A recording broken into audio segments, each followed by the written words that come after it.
present today. So I will briefly review this slide.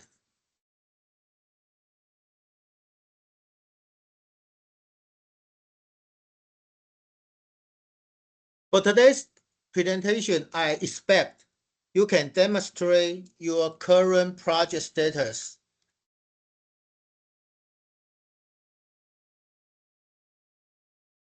And then the score for today's annual written report will be accounts for 20% of your overall grade. And for each group, you can spend about 15 minutes to present your project, and we will have about 5 minutes for the Q&A sections.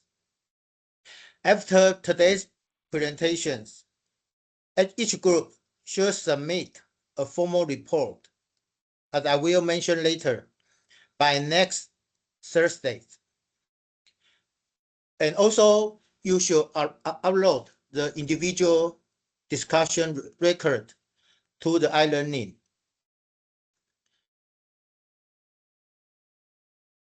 And then for the today's content of this midterm report, you should have present how you decide the subject, the final subject of your term project based on the selection criteria.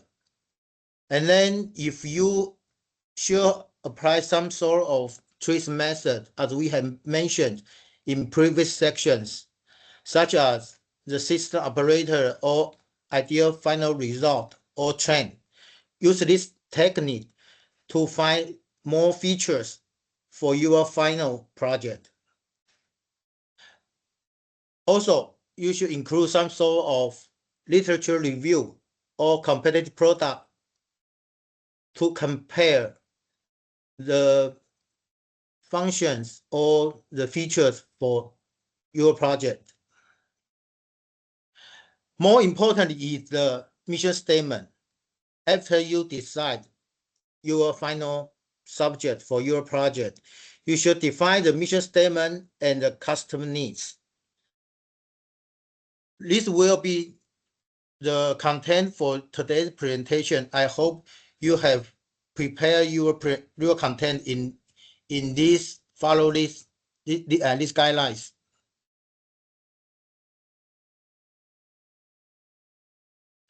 So for the process of today's presentation, I encourage students to ask questions, but there's obligation that the students from the previous group should ask questions. For example, if you, I think in today's presentation order, we will start from in reverse, which means I will start from the group number 7, and then group number 6, etc. So for the group number 7, after their presentation, the group number 1 should ask question.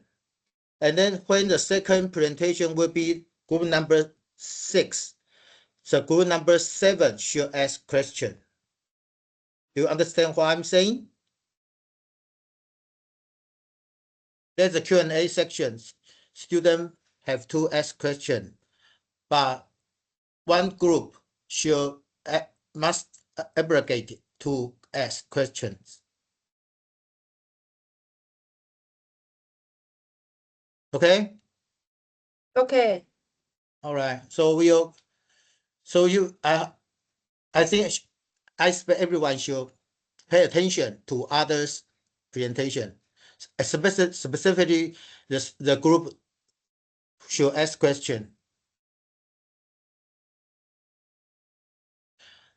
So as I mentioned, you have to also submit the written report. So the outline and the format for this written report will be include the project title, which you have decided, and select based on this selected project. you should mention the motivation, literature reviews, mission statement, and the customer needs in this written report. And the deadline for this written report will be next Thursday. Okay?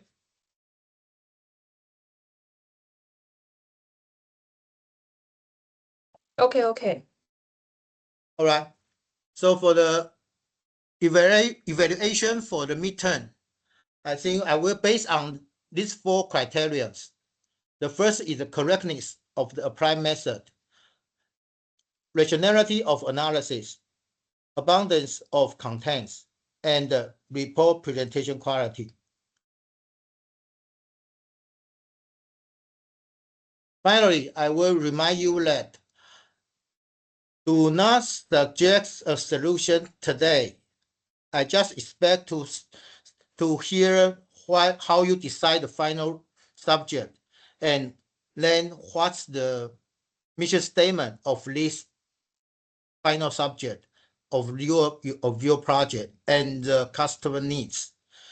Don't tell me how you how you have finished up the prototype of your subject. Okay, just give me the customer need and the mission statement of your project. That's enough for midterm midterm progress.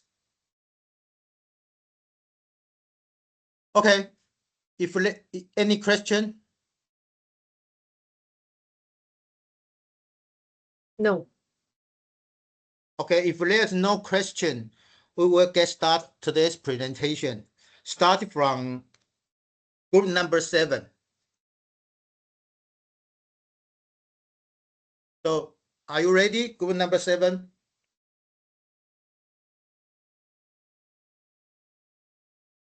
Group number 7 is Chen Bingqian, Sandy, and Tang Juntang, Liao Juntang. When you present, Yes. please show up your face. Turn on your camera.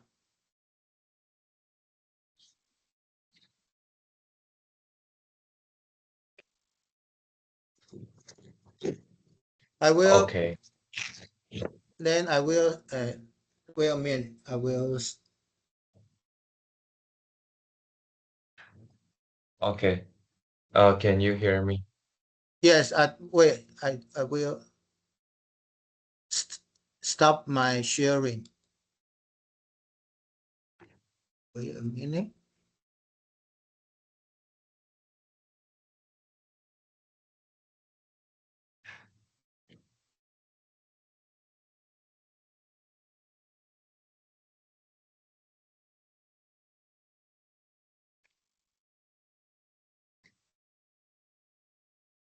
Okay, you can share your transparency.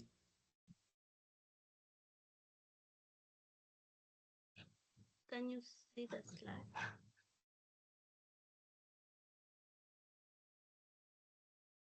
Okay. So, Wait, hello, okay, you teacher. can start it. Okay. So, good morning, everyone. We are group 7, and today we are going to present the concept of our midterm report is the Handle Clean Pro, rethinking the hygiene at the door handle. And this is our midterm report of the product development and innovation. Okay, next.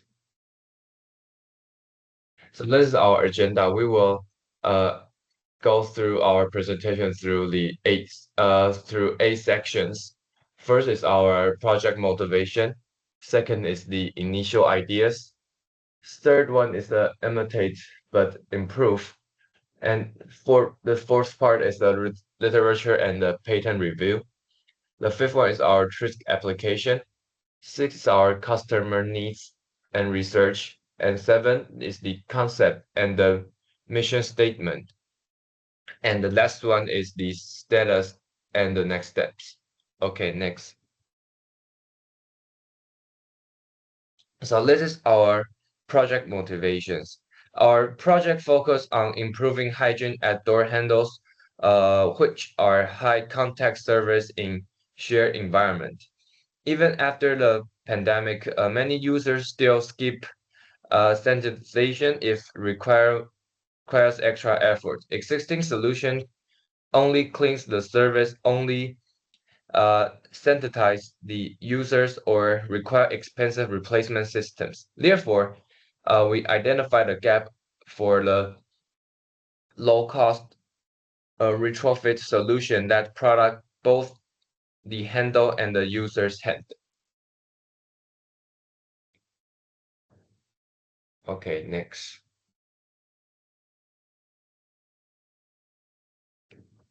So this is our initial ideas from the team members. Each team members proposed one concept using the course creativity method. The first idea was an intelligent shopping cart for faster checkout. The second one was a smart refill bottle for sustainability and usage tracking. And the third one was the door handle hygiene system that integrates sanitization into the natural door use. And after discussion, the proposed C showed the strongest potential and was selected for the further evaluation. Then we start the proposal screening and selection. We used a weight screening matrix to compare the three proposals objectively. The criteria includes the health impact, feasibility, part count, novelty, cost, and the ease of adoption. Each concept was scored from 1 to 5. Proposal C achieved the highest score of 3.85 out of 5. Let's confirm that the door handle hygiene system was the most suitable concept for our project. So from the existing product, there are three hygiene approach. We study three existing hygiene solutions currently available in the market. The first, sanitize the user's hand out does not clean the handle. The second automatically cleans the handle surface, but not the user's hand. The third cleans the handle after use, but installation cost is high. The review helps us understand the current limitation and opportunities for the innovation.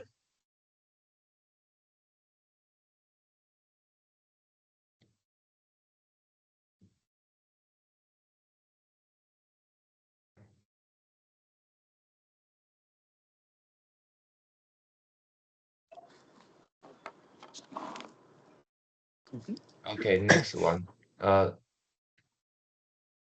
Okay, I'll start at slide 7.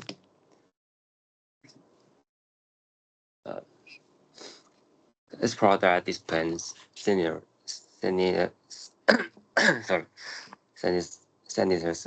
when the user passes the lower section during its main advantage is that the fit natural user behavior and increase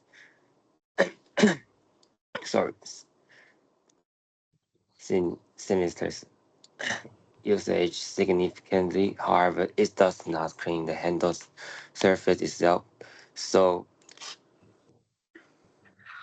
bacteria may still spread between users. This shows that hand hygiene alone is not enough. The next slide. That page. Oh, this page showing that the automatic door handle sanitizer is product use the timest mechanism that varies than sanitizer onto the handle every 30 seconds.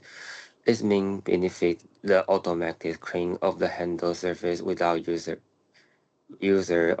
effort. However, it requires installation into the door may be affected by dot or restaurant and does not synthesize the user hand. So it improves surface hygiene but not for user protection.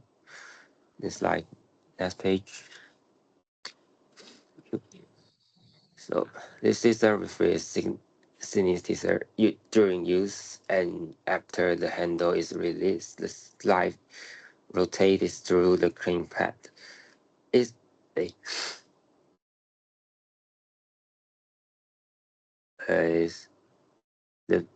you close the PPT? Wait a minute, we cannot see your slide. Please share your slide. Wait. You help me to. Okay. Thank you.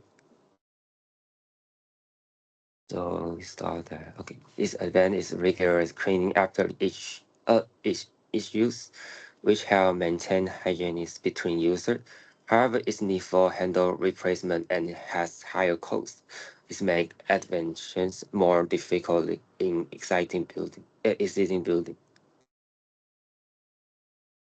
So this page is showing the gap analysis. This slide similar with the main weakness of certain solution. Most products only clean the handle or only incinerate the handle. Sorry, the hand. They don't not combine both function in one single system.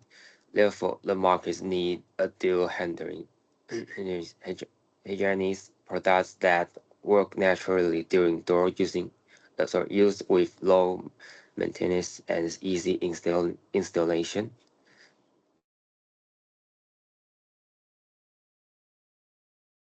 And this page is showing the little review and comparative review.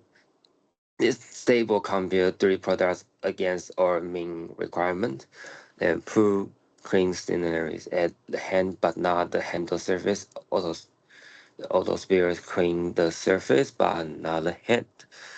The clean motion also clean the surface but is not the retrofit solution and has higher cost.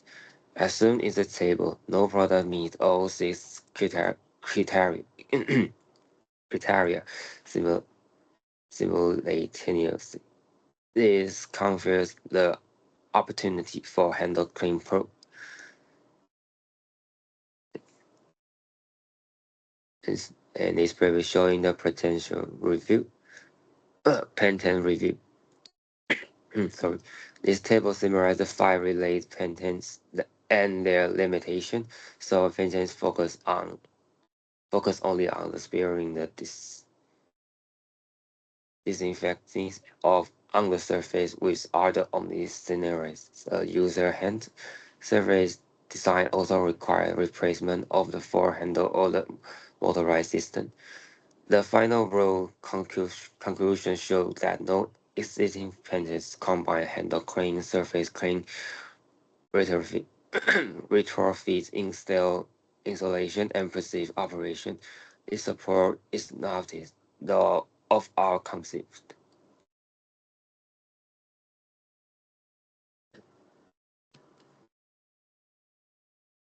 Okay, I will start from the trace tool that professor teach in the class. So this slide use the teach trace system operator, so which analyze the problem across the time and then the system level. So the column show the past, present, and the future, and while the row show the super system and the subsystem. So in the present, the handler and then standardizer are separate object, and in the future, like they become the one integrated hygienic system. So this help us to ritualize the innovation through the system integration. So and then next slide is the ideal final result. So IFR, so this table define the ideal solution for the treat IFR thinking. So each row is how guiding how question such as the our final aim and then the current obstacle and then the available result and the possible solution. So, and then the highlight row show our ideal outcome. So, both the hand and then the handle remain clean with zero user effort and then the no add cost. So, this guide our concept directly our concept direction cleanly. So and 3 is the evaluationally trend. So this slide apply 3 tricks evaluation trend. So first is the single function hand evaluated into a multi-function hygiene device, and second is internal empty space, and can be used for the sanitizer storage, and then third is the handle surface become the active and then can release sanitizer on contact. So this trend support for the practically for our concept design. So and then next is the customer need. So this is a research method. So and this slide explain our customer need and then the process. So in the left side, so we follow a 6 core step from defining the scope to continue the improvement. So in the right side is our research method use one-to-one interview with 3 users, an office worker and student, and then a hospital staff. So their response were convert into the need and then prioritize thought of booking. So and next slide is the raw customer statement. So this table present the voice of the customer. So we collect the 8 statement from the 3 user. The 2 response then we interview from the no people, like no user. So the healthcare user profile is we constructed based on our secondary research, because like we currently our group don't know anyone from the healthcare, so this is our secondary research and observe the need of the cleaning thing. So common problem include forgetting the sanitizer and then dirty public handle and then innovation of what dispenser and then replace the cost concern. So this raw command give us the real user point before the creating the solution. So and that is the translated needs statement. So this table convert the customer need into the engineering friendly need using the 5 guideline. So for example, like if I forgot to sanitize like the product sanitize automatically during the door use. So the other need also include like clean surface and then no extra action and retrofit of the compatibility and then the user confidence. So this just transform the opinion into the design development. So and then next is the customer need of the priority vote. So this here like we our group member 3% vote that 1 to 5 scale. So this table ran the customer need using the score from the 3 respondents. So and then here as we can see the column R1, R2, R3 are the scoring, and then we have a average and then the rank. So and the top 3 need all score the 4.7. So and then the sanitizing the user and then reduce the hand surface and then no separate action. So this become the our goal focus function of our concept. So and then this is the our concept is the hand clean pro. So this slide introduce our the output just concept. So this Handle Clean Pro is a retrofit hygienic module that standardizes both the user hand and then the handle during the normal door using. So, and these three bound directly connected the design to the top three rent need. And then this, our key advantage is dual hygienic. So, our retrofit installation and then the no extra no extra user action. So this is our mission statement. So this slide summarizes the formal project definition of our project. So the left side explains the project description market, and then the right slide is what is our business goal, and then the secondary market, and then the stakeholder. So in here, our goal is include a concept of fewer than 10 parts, and also the unit cost is also below, and then this give a clear direction for the development.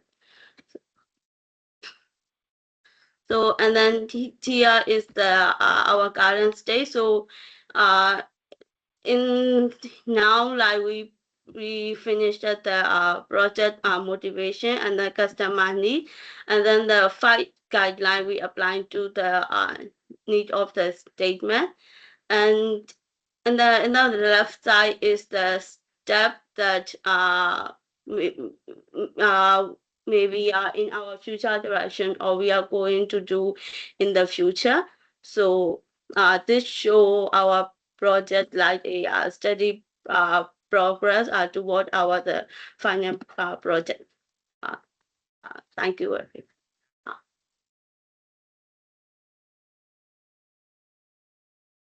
Okay, very good. I think you have done most of my expectation to the midterm report.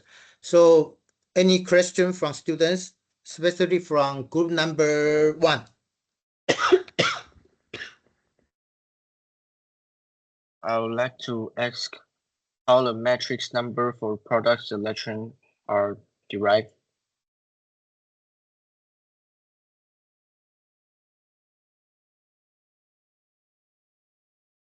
Oh, Yeah. yeah, this one. Yes. You mean the how we score this metric? Yeah, is this subjective or objective?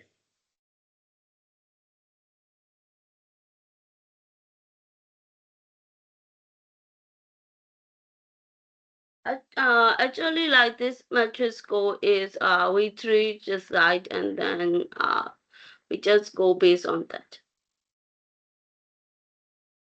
Okay, thank you.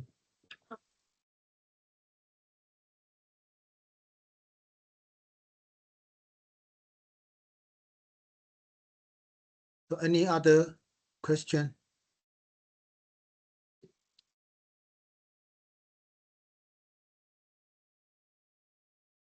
Okay, I just want to clear up. You have named your project as Handle Clean Pro, right? Yes, but The name of your project, okay. Ah. So, okay, I think very good. I have no further question, but I think if you apply the IFR, maybe you go to the IFR.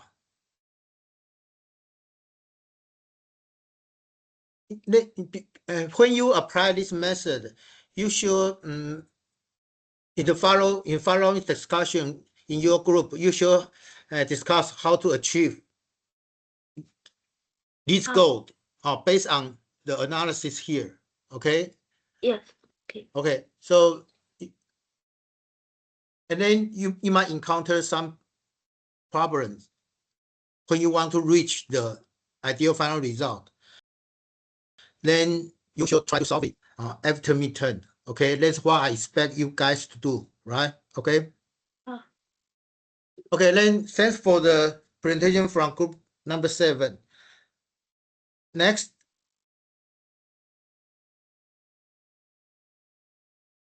Group number 6.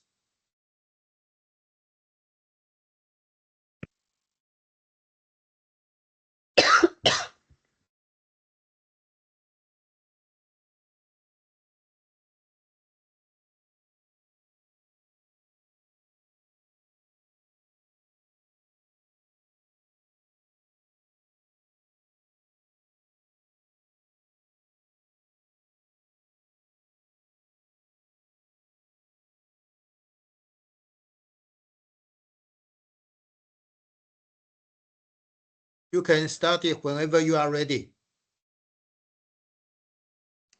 Oh, sorry. Good morning, Professor and everyone. And we are from group number 6, and we are going to be presenting our final product, but we named it like designing and developing a shoe rack. And it will be presented by me and my team members who are Sabna, Maya, Friday, and myself. Please turn to the next page.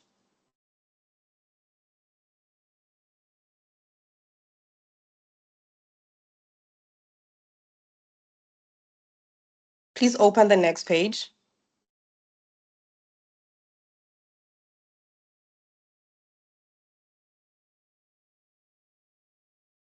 So, second page.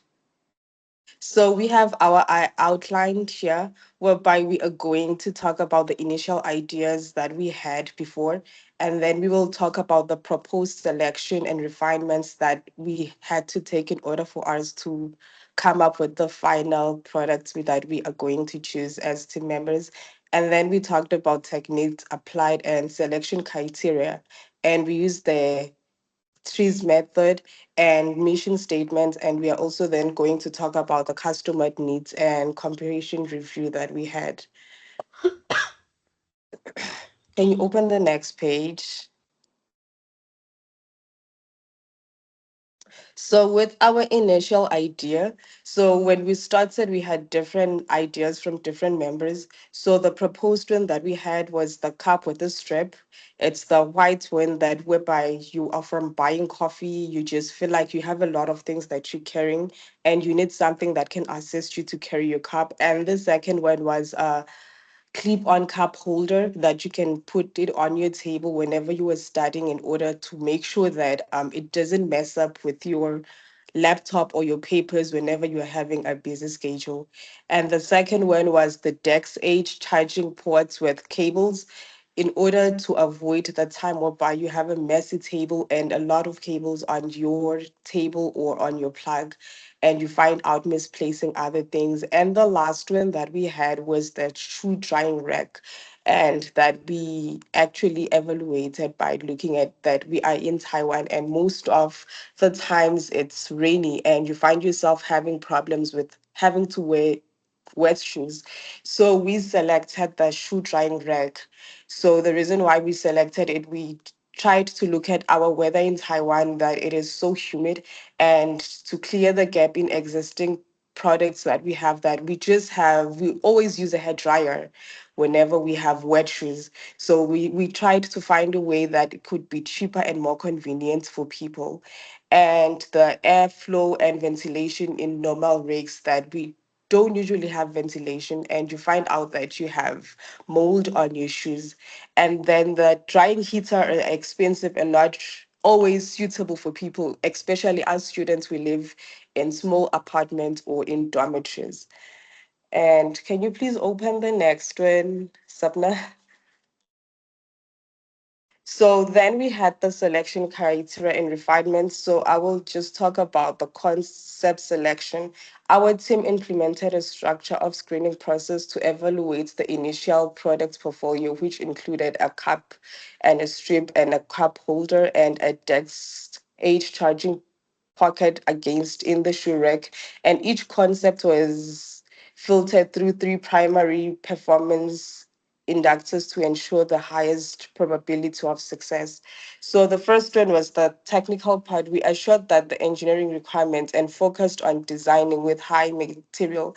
And then the second one was the market valuability. We identified a significant gap in customer goods for efficient moisture management and high humid regions like in Taiwan. Since my team members and I, the past weeks, we were complaining about having to be able to change shoes and how are we going to even to dry them because it is really humid and at times you find out that you find your shoes with mold. And the last one was the competitive part. By analyzing existing bugs, we find that the current solution were either too passive or too expensive, and like the electric dryer that we usually have, it is just too loud to use it. So based on this evaluation, the shoe drying rack was down selected at the most promising solution for further development when we chose our project.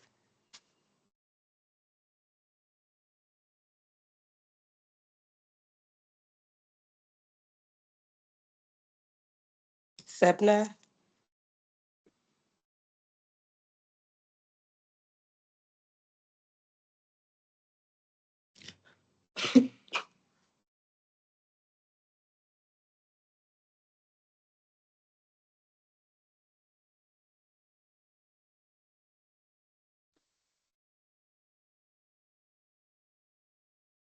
Okay.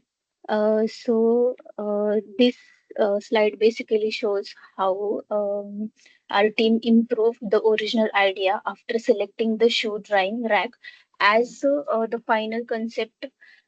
So at the beginning, the idea may have simply been a rack that helps shoe drying, but after further discussion, the design was refined to better match what people actually need in daily life. So instead of thinking only about the product itself, the team started thinking from the user point of view. So this is why the refinement focused on three very practical concerns: space, cleanliness, and the speed. So the first concern was space.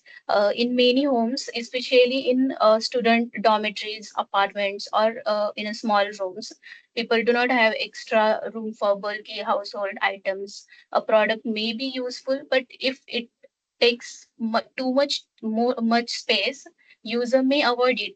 Because of this, the team introduced a foldable structure, and also this makes the shoe rack easier to store when it is not being used.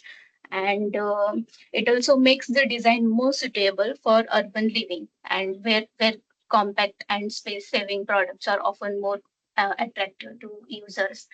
And a second concern was cleanliness. So we all know that wet shoes often drip water onto the floor, which can create a mess and may even become slippery or unhygienic, of course. So to address this, the design includes a removable drip tray. So you can see the design which we discussed on the board. So this detail may seem simple, but it adds a lot of practical value. So it helps to collect the water in one place, keeps the surrounding area cleaner, and makes maintenance so easier because the tray can be removed and cleaned separately. Um, the third concern was speed. So while natural drying is helpful, there is a situation where a user may need a shoe to dry more quickly, such as like when preparing for the next day or after being caught in the rain. For this reason, the design includes the option of the USB fan to increase airflow, and this does not make the product fully dependent on the electricity, but it gives user flexibility when faster drying is needed. So overall, this refinement stage made the original concept more thoughtful, balanced, and realistic by connecting the design directly to everyday user needs. So techniques we have applied. So this slides explains that thinking methods used by the team. So during the idea development stage, rather than choosing a product idea casually, the team used simple creative techniques to understand problems more clearly and improve the concept in a practical way. So these methods help the team move from a basic idea towards a more meaningful and useful design. So one of the method used was the bug list, which means identifying the things that annoy people or do not work well in existing products. So this is useful design approach because many products ideas begin by solving a common frustration. In this case, the team recognized that traditional shoe racks are mostly for storage and do not really help shoe dry, and shoe may remain damp for a long time, especially in a humid weather. And at the same time, electric dryers may dry shoe more efficiently, but they often come with other disadvantages such as high cost, large size, noisy, or inconvenience.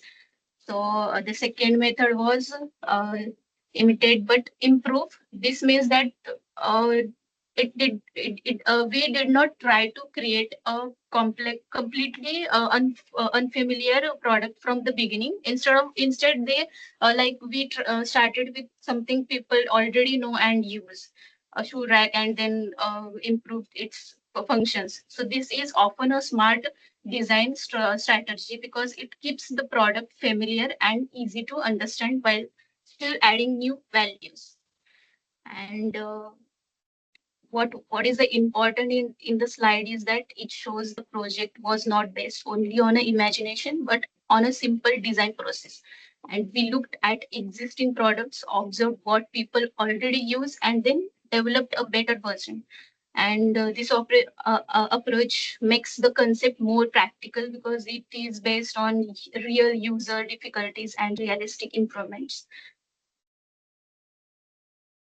Project motivation and market opportunities and user-centric design. So this slide basically explains that larger reason why this project matter.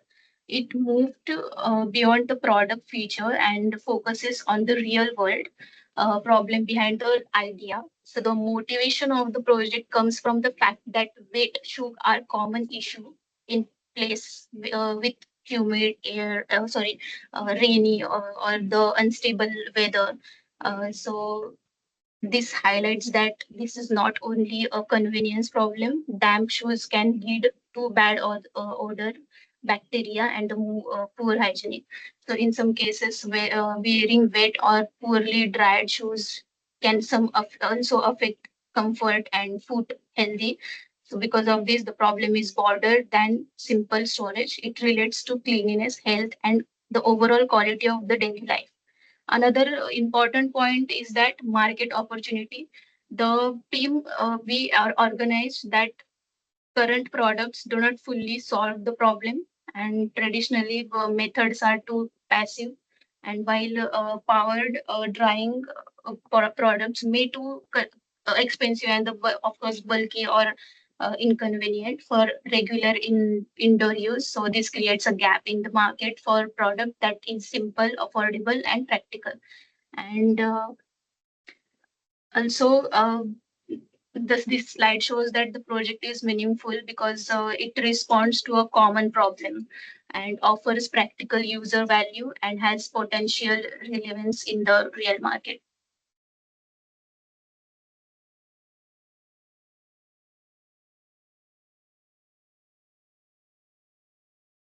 Okay, I'm gonna continue. My name is Pidaryani.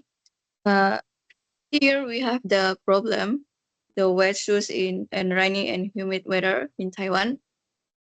Well, based on my uh, based on my experience, sometimes when it's rain, even though it's not that wet, but could make my shoes smelly. So we wanted to have something to do with the airflow based design, airflow, and then our group come up with like airflow based design and then smart positioning. And then the outcome we want is faster drying, less odor, and better hygiene. So our goal here is to provide a compact, affordable, and energy efficient shoe drying solution using natural airflow and smart positioning, which is simple and practical for daily use, help shoes dry faster in humid conditions, improve airflows and ventilation, reduce moisture and bad odor. And then the last one is compact, affordable, and easy to use. Here our group is applying an innovation method is next slide please. With this logic, the first one is system operator. We look at the environment, the air, I mean, especially the air around the shoe. We will design the rack to let air enter the shoe's opening and circulate through the inner space. And then the second one is trends or foldability. We follow the trend of dynamic furniture by making the frame foldable, reducing the storage space needed when it isn't being used. And the last one is ideal final result or IFR. The goal was a dryer that works with zero effort. By positioning shoes upside down, gravity does the work of draining water without needing a heater. And then for our group, the customer needs here. Next slide, please. The customer needs here, we identify what people actually need from a shoe rack. And then we found that the basic thing is it must be easy to use, easy to clean, and safe for others use. And then the second is for performance. It needs to provide faster drying, less odor, and a better hygiene. And then it must be have a value. It must be an affordable price and easy to store in tight spots.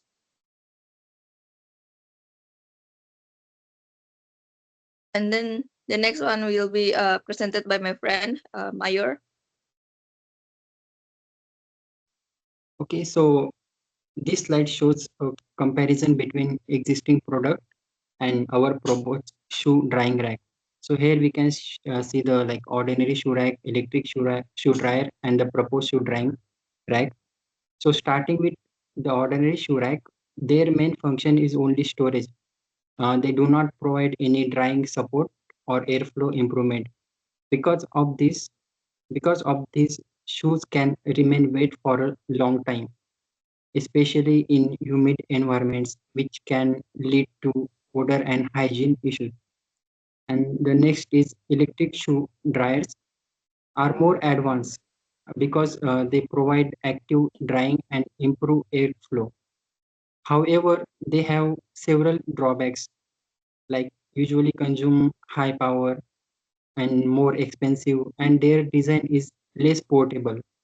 In addition, heater-based dryers may not always be suitable for all types of shoes, as heat can damage certain materials like leather or glue. So in comparison of these two, our proposed shoe drying rack combines both storage and drying function. It provides and airflow and improvement while keeping power consumption low. Since it mainly relies on natural ventilation and only uses an optional USB fan if needed. It also designed to be portable and foldable, which makes it suitable for a small living space. Maintenance is simple and the overall cost is lower compared to the electric dryers. So overall, our design to provide a balance between functionality, cost, and convenience while avoiding the limitation of existing products. Next slide, please. So in this slide, I will explain like our who is like targeted users. So first, student and apartment residents. Many people live in small spaces where storage is limited, so they needed a compact and space-saving solution. Our foldable design makes it suitable for this group. And second is athletes and families. These users often wash their shoes frequently or deal with sweat, so they need a faster and more efficient way to dry their shoes. And third, people living rainy or humid regions in place like in Taiwan, wet shoes are common daily problem due to frequent rain and high humidity. For these users, drying shoes quickly and maintaining hygiene is important. So overall design target users who need practical, easy to use and space efficient solution for everyday shoe drying. Next slide, please. So this slide shows the working process of our shoe drying rack. First, wet shoes are placed onto the rack after use. For example, after walking in the rain or after exercise. Next, the shoes are positioned upside down.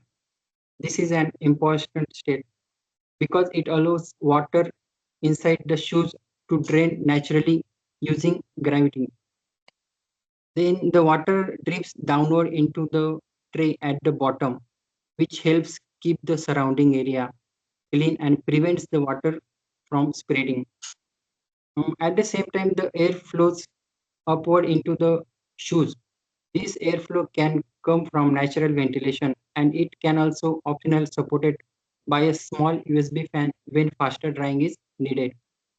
As air moves inside the shoes, it helps moisture evaporate and more efficiently. This reduces drying time and also help minimize bad odor. So in conclusion, we can say like our project like focus on solving common daily problem using a simple and practical approach by combining airflow and smart positioning. We provided a safe and energy efficient and user friendly solution. Okay, next slide, please.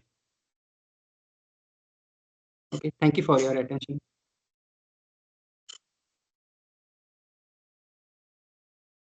Okay, question from the room number 7.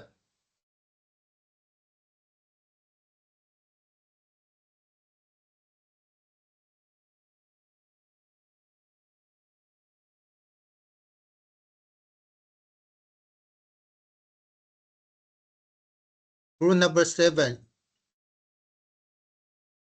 You should ask question for them.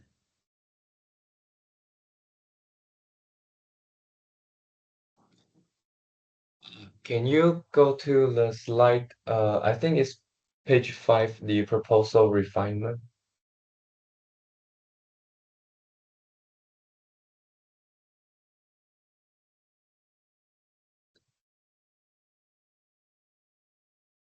So I'm curious about because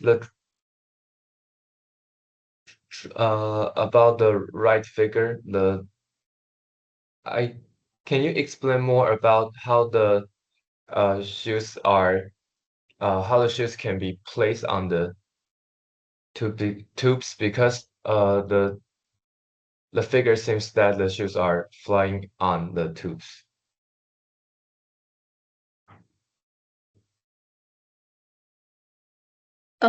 Actually,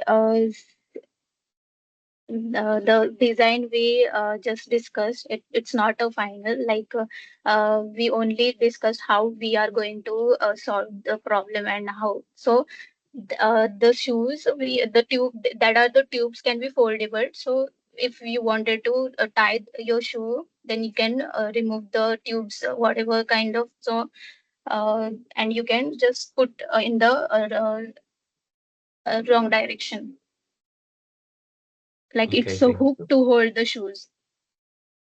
Okay, Yeah. thank you.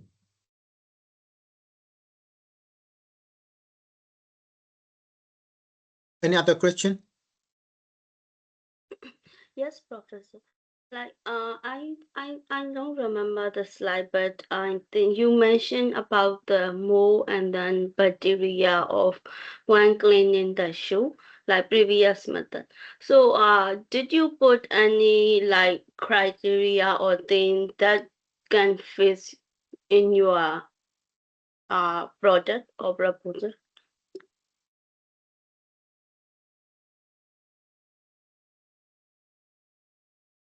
Like, I mean, like, did you found any solution for that or not yet? Uh, in market visibility, the team means the product. Uh, for example, ordinary racks only store shoes, while they are uh, so the product we have that we are going to means the product will be based on the easy to store, easy to use, affordable, so faster drying, cleanliness, low power use, suitable for the small space. Yes, we did use criteria. First, use technical feasibility, competitive differentiation to choose the shoe drying rack, and then we also considered like practical criteria, like space saving design, affordable. Yeah, Thank you. thank you. Okay, I think I have some comments for group number 6. I think in your selection process, you should apply some sort of quantifying method, which means give some score for your selection criteria, as it has been shown in the presentation in group number 7. You give the evaluation and then give the score, then give the better the most promising selection for your ideas. So that's the first comment. So the second comment is, refinement. It just try to refine or define your problem. So you go through the competitive product, uh, and then do some sort of customer survey. That's what I mean refinement. It doesn't mean you have to show us the detail of your how to make your product. But Okay. I already saw see your the prototype, what you had Yes. tried to achieve your customer needs. Because for now, I just want you guys to keep your solution open. Just define the problem. Don't have the solution yet. Yes. Yes. Okay. Thank you, Professor. Yes. Yes. Got it. Okay. I think thank you for your presentation for number group 7. Group 6. I think we will take 5 minutes break, and then we will continue the following presentation. 5 minutes break. Okay.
Okay, I think we should start the next presentation from group number 5.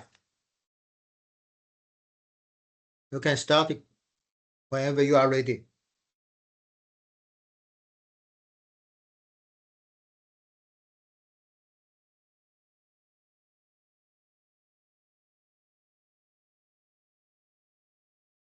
You may start. Okay. Yeah. Good morning, Professor, and good morning, everyone. Yeah. Today is our project report progress for from Group 5, Product Development and Innovation. My name is Aaron, and then we also have Kenny, Kelvin, and Benjamin here. Next slide, please. Yeah. So the project overview is from the member idea from the previous one, and then we add the proposal selection refinement, literature competitive review, and choice application, mission statement, and also the customer need in the last. Next, please. So this is the member idea from the first. It's me. I renew it again. So you guys can remember. So the first one, the main problem is people often to forget the essential thing, essential items such as key and something else. So my main idea is make a door hanger with some multifunction. Next slide, please. So the real life problem in everyday life, individual usually prepares their belongings into different place, especially keys, phones, and then some things like notes or pens without a centralized spot. That's why when rushing out, they rely on memory rather than a system, which increase the likelihood for forgetting some things. And then the necessary improvement is there's need for a simple, visible, and also accessible system that helps user organize and remember essential items before leaving. Yeah, so the door hanging organizer we dedicated to storage and also customizable visual reminders as a magnetic approach. Next slide, please. And for the next idea, the main problem is that the traditional manual switches creates a physical barrier to productivity. And ignoring the situation of this operational paralysis, where a user is physically distanced from the switch or unable to use their hands. And in the real life situation, imagine if we're in the working state and our hands are full or covered in some sort of materials, or we are still holding a component in the place. And because the switch is out of reach due our current activity, we are forced to not being able to reach for the switch. Next slide.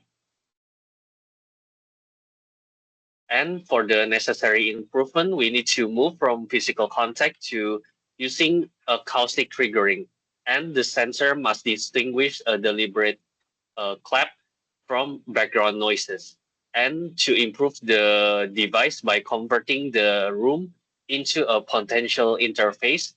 And most importantly, the solution must be a universal bridge, allowing any standards manual lamp to be retrofit with IoT capabilities. Next slide.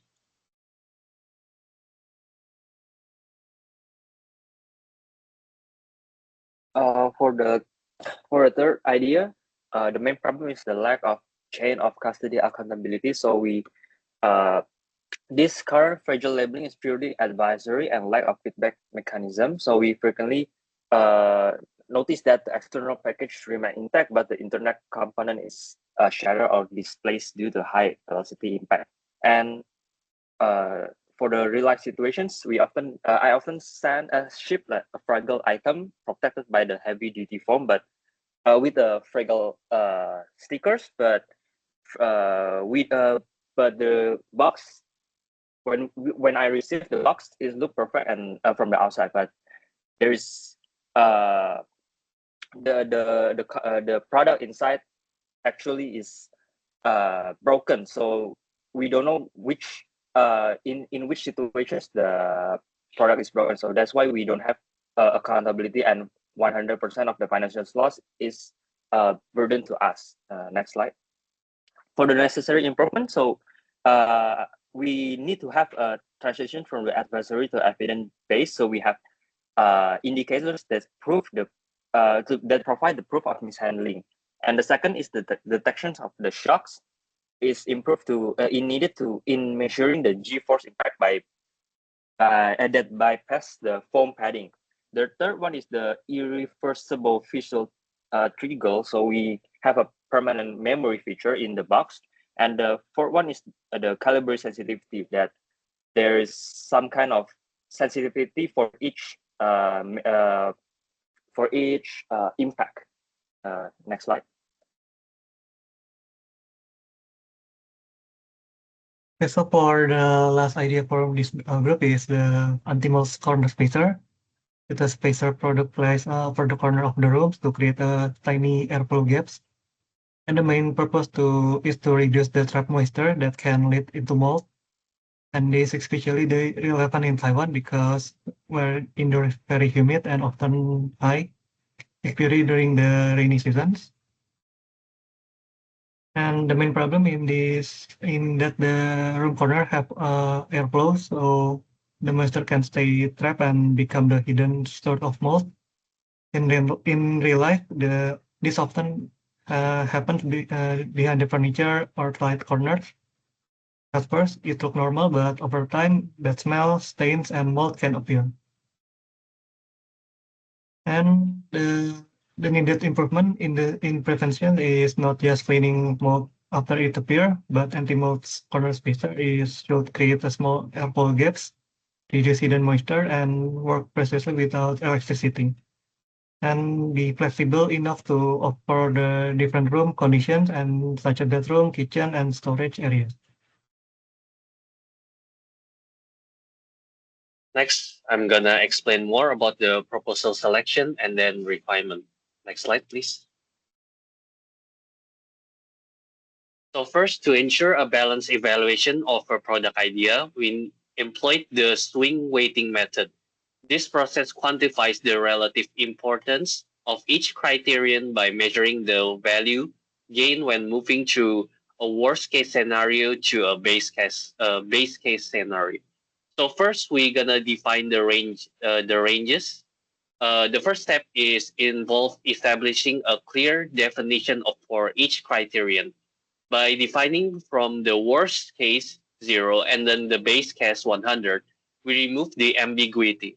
For example, if you can see, the feasibility is not just a vague concept, but it is defined as a range between requiring non-existing technology and being able to build the product immediately with off-the-shelf components. And this creates concrete scales for all subsequent evaluation. And in the ranking importance, we determine the swing from worst to best to provide the most significant impact for the project success. We assign the most critical factor, usefulness, a benchmark score of 100. All the other criteria were then assigned raw points relative to that benchmark based on their perceived importance. Therefore, the criterions will not have the same value for each criterion. Next. So in this normalization part, we convert these raw values into a functional mathematical model, and we apply a normalization formula. To gain the weight is that we divide the raw score with the sum of all the raw scores. By dividing each individual scores by the total of 390, we arrive at a rounded weighted percentage. This final value ensures that the sum of all criteria equals to 1, providing a mathematically sound weighting system that can be used to objectively score and compare a different design iteration and prototypes during the development phase.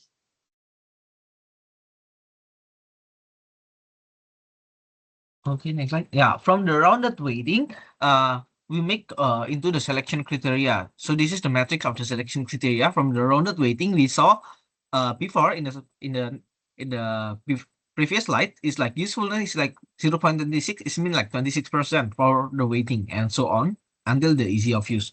And then we make the rating for every of the product that we propose, and then in the total score, if like the total score is the highest, so that one we will pick. So in this case, the total score that it's the highest is the indicator package, the product number 3. So yeah, the rank is number 1. So we do continue this one. For the rating 1 to 5, how do we do rating? It's much worse than, so like if rating 1 is like much worse than others, rating 2 is like worse than others, rating 3 is comparable or average, rating 4 is better than others, and rating 5 is much better than others. Next slide.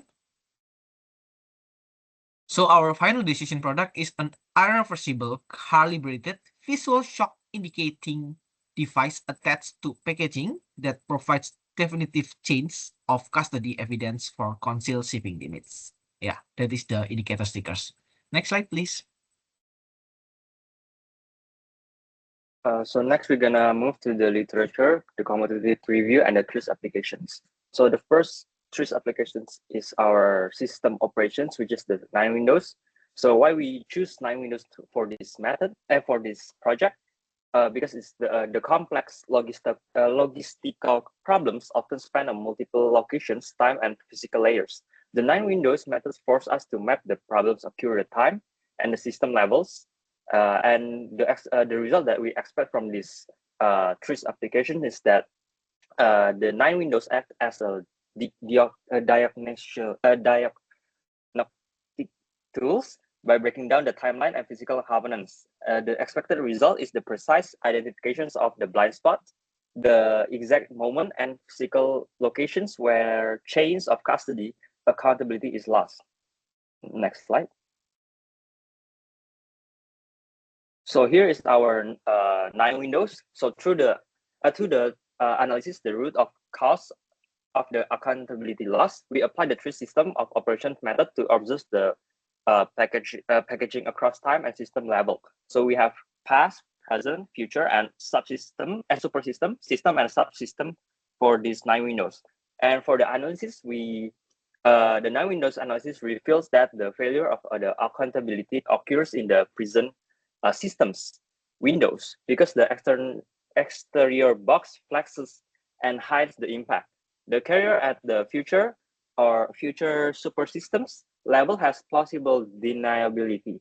Therefore, the requirement systems must act as a bridge, making the internal kinetic event, such as the subsystem present, permanently visible on the exterior or the system future. Next, please. And the second TRIS applications that we're gonna use is the ideal final result or the EFR. So why we choose this method?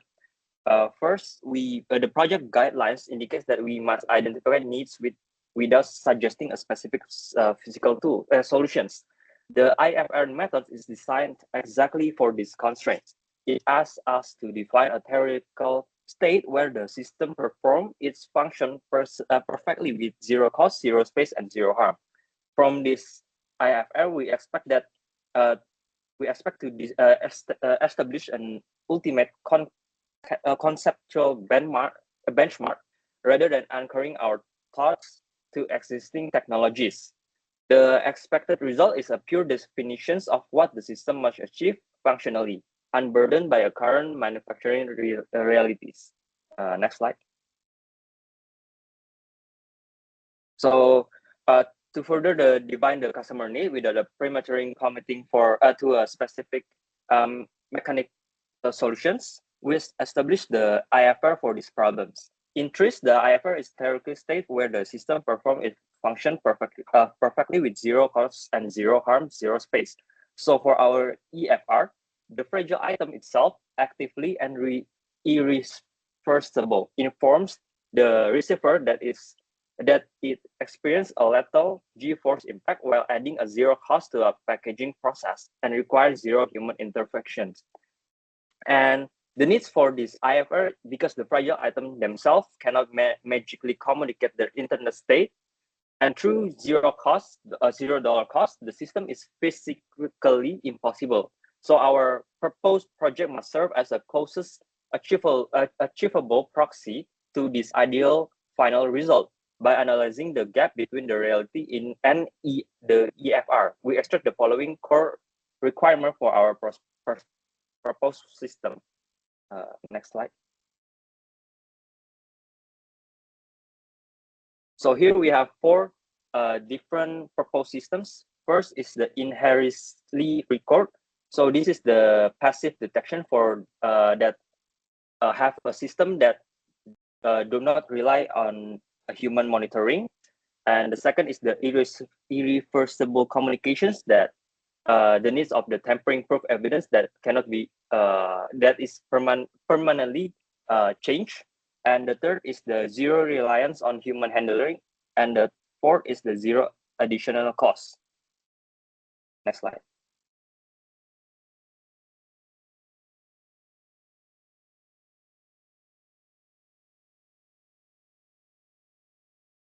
Okay, for competitor analysis, we look into two existing solutions. The first one is the fragile labels, and the second one is the impact recorder.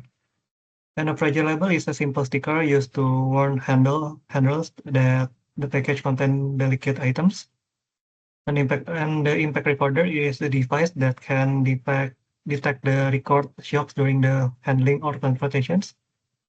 And these two products show that they are already ways to communicate risk or monitoring damage. So by comparing them with our concept, we can better understand the difference in cost, practicality, and the type of value each solution provides. And for the first competitor is the fragile labels or the warning labels. And the main advantage is that the chips simple and already widely used in the logistic area. But however, there's weakness in this product that it only gives a warning and does not prove the impact actually happens. And it's also less informative because there's no visible result after handlings. And another weakness is that people may ignore it because since it's a common label, and compared with our product, it's give a real less evidence. And for the impact recorder, the second competitor is this impact recorder, and the advantage is that it's more accurate and more provide detailed information about the shocks during the transportations. And it's also useful for the professional or high value shipments and can also support investigation when the damage is happened. However, it is much more expensive and more complex and less practical for the normal daily shippings. And compared with our product, our solution is more portable, easier to use, and more suitable for the e-commerce or small business application. For our mission statement is our mission is to create a passive and tamper-proof system that can accurately show whether the package was mishandled during the shipments. And instead only giving the warning like the fragile sticker, this product provides real evidence or real impacts, but it's still cheaper than the tracking record. And in this way, we can help business reduce dispute, improve shipping transparency, and lower financial loss because of the hidden damage. And for the customer need, we do some depth interview to the people that normally do online shopping. Yeah, so this is like the proof for the picture. Next slide, please. And then after that, we gain some of them, like we make it into the make word like customer needs more better. So like we have 10 customer need to know whether a package has been damaged during delivery. Customer want a clear and visible indicator. Also, customer needs reliable and accurate information about package handling. Customer want to quickly identify damaged package without opening them. Customer prefer simple and easy to use and easy to understand indicators. Customer need packaging that reduce uncertainty and risk. Customers want assurance that the product inside is still in good condition. Customer prefer packaging features that are easy to use and require no additional effort. Customers want to avoid disputes with sellers regarding damaging products, and customers need proof of damage for return or claim process. Next slide. That's all from us. Thank you.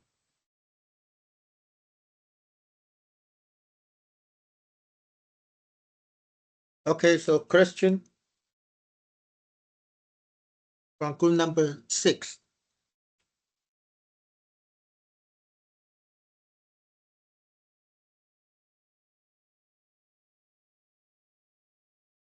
Hello. I want to ask about that. You mentioned the device is calibrated. So how would the calibration process work for different package types or shipping conditions?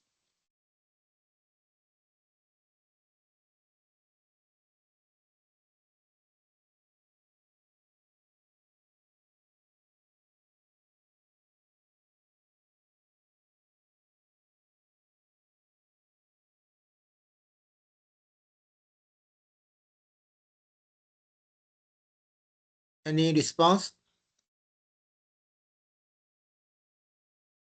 Sorry, can you repeat the question? You mentioned the device is calibrated. So how would the calibration process work for different packages type or shipping conditions? Oh, because we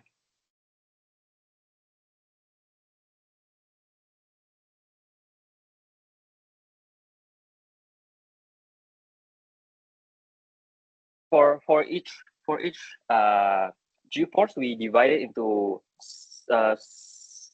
several sections. So there is some package that only that really fragile. That why we provide like some kind of much more minimum GeForce that handle for this kind of products, and for much more not fragile, the GeForce will be much more bigger. So if the impact is much more bigger, then the indicator will tell us that this kind of product already reached some kind of GeForce level for this fragile stickers. Does it is the answer is clear? Oh, okay. Thank you.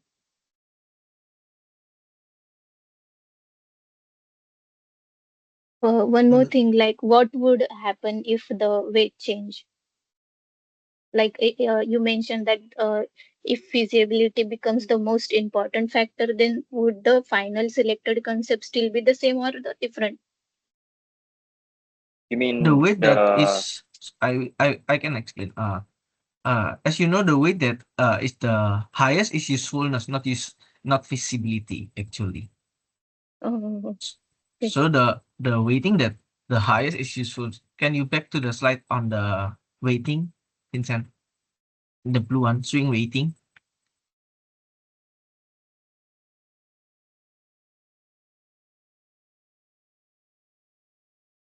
So the weighted that like the highest is the usefulness and then market potential and then feasibility is the third one. Mhm.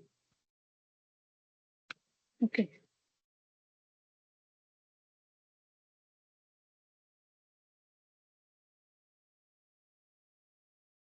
Okay, any others? Okay, if no, I think this is a very interesting subject, but I think you will encounter some difficulty in developing this product.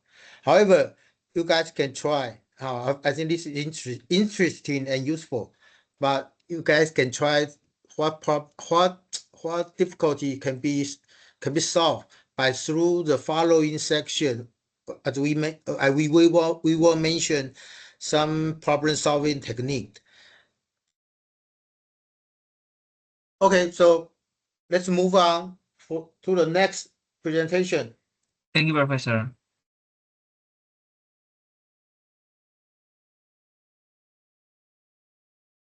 Group number 4.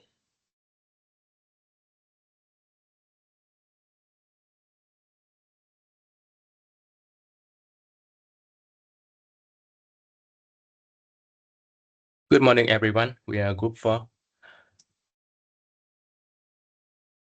So today we will present our midterm project. In this presentation, we will focus on how we generated the idea, selected the best direction and refined it using the IFR and customer research. So the first one is the idea screening, will be presented by Ken. Thank you, Saya. Good morning, Professor and other researchers. Previously, our group give an idea from each member, and the first one is the mini helmet visor wiper. This is a project by Hayden. The problem occur here is a heavy rain in Taiwan covers helmet visors. Riders cannot see, and accident happens. What is the motivation from this project? From this project, millions of scooter riders need affordable safety. And how did he get this idea? The first one is from the Buckley's. Water on visors is a known danger. Second, study customer. Students and workers cannot afford electric wipers. The third one, imitate but improve. Car wipers already work. Just make it small and manual. Next, please. The next idea comes from Alex, the Ori pack. The problem here is that traditional backpacks are black holes. You waste time digging for items. What she sees here is everyone wants instant visibility inside their bag. How did she get this idea? The first one, pull opportunities. Origami geometry exists. We can use it for folding. The second, the bucklist. No visibility, disorganized and inefficient. The third one, imitate but improve. Backpacks are common. Just make one that opens flat. Next one. Cyan.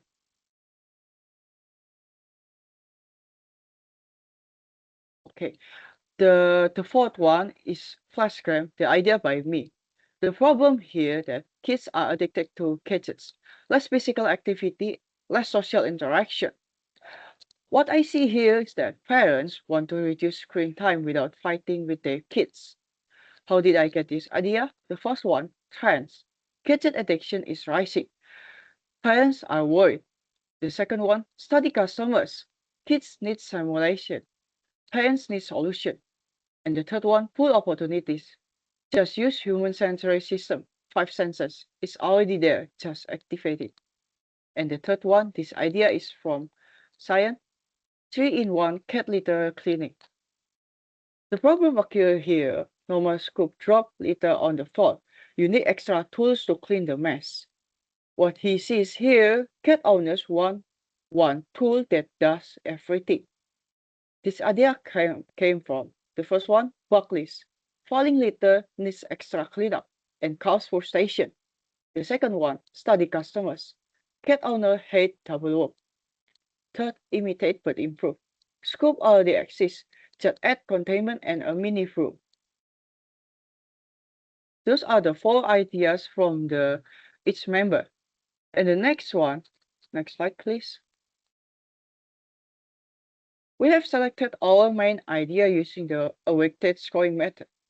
The 5 criteria we use are user need, manageability, execution, innovation, and team fashion. We assign a weight to each criterion, then gave a score for each idea. The formula is score multiplied with weight. As a result, idea 2 had the highest total and became our final choice. If I recall from the idea 2 is from Alex and it's about Orifect, we will create self-transforming backpack inspired by origami principles. It shifts between 2 states, a lay flat and 3D structured. The key innovations here are automated folding, pre-engineered crease patterns eliminate manual assembly. One pull creates the entire shape. The second one is the visual organization. It's a zero-wall design when open, turns the back into an unorganized command center. Everything is visible at once. The third, the hybrid material. It combines flexible textiles with rigid internal inserts for hard shell protection in a collapsible format. The next section will be presented by Alex. Next slide. Actually, I will take care of this part. So after selecting the idea, we applied the IFR to refine the problem further. So IFR, or ideal final result, help us define what the system should achieve in the best case without extra effort. The main issue is the black hole effect in backpacks, where items are stacked and difficult to access. So through IFR, we identified a key trade-off. Some bags provide good organization, but are slow to pack, while others are fast but lack organization. So the ideal result is a system where items stay organized automatically, and user can pack everything instantly without effort. And this leads to a new direction, combining storage and workspace into one system, where items remain visible and accessible at all times. So IFR helps us clearly define the problem and guide our concept direction. And next one will be the competitive review by Alex. Okay. Hi everyone, based on IFR result, I find some products in the market to review. And first we evaluate with some key factor the organization thing on the backpack, the speaking speed and the visibility. And we look at the current storage backpack solution. The user start between two extremes. The first, if we use the compartmentalization backpack, everything had a fixed slot. It is very easy to find, but very low to spec, and visibility is limited. In the second product, this is the routing part. If you use this product, you can spot instantly, but everything becomes a traffic. It's like the Leghorn. The user complexity very easy to spec but hard to find. So here the critical gap is we must choose between organization and the pickpacking. No system deliver broad efficient positioning and instant bucket. Next slide.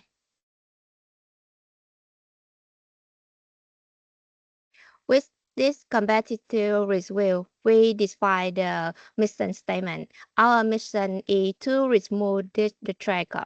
We are developing a backpack that keeps the item laid out for the instant access, while allowing backing in the seconds.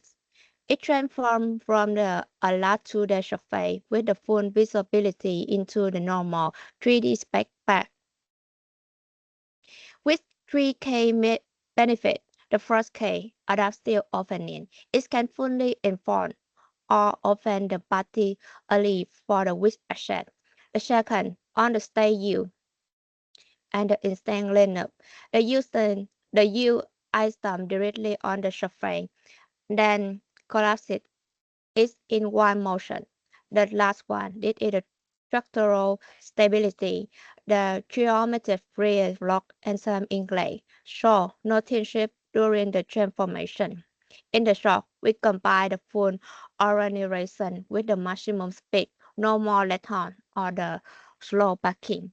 With this mission statement, we complete the customer research.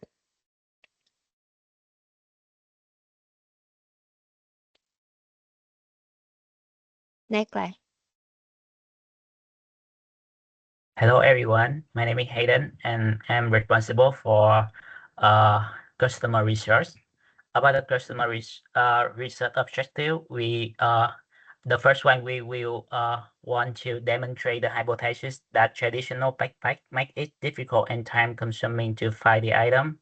And the next one is determine the right price range for student budgets. And the final one is categorize the must-have and nice-to-have feature in the product. And about the target audience, we focus to the student with the 18 from 35 years old who regularly use the backpack to carry the laptop, accessory, and move between the place such as the lecture hall, library, cafe, and home. And we use the online quantitative survey via Google Form with the scale from the 40 to 50 responder.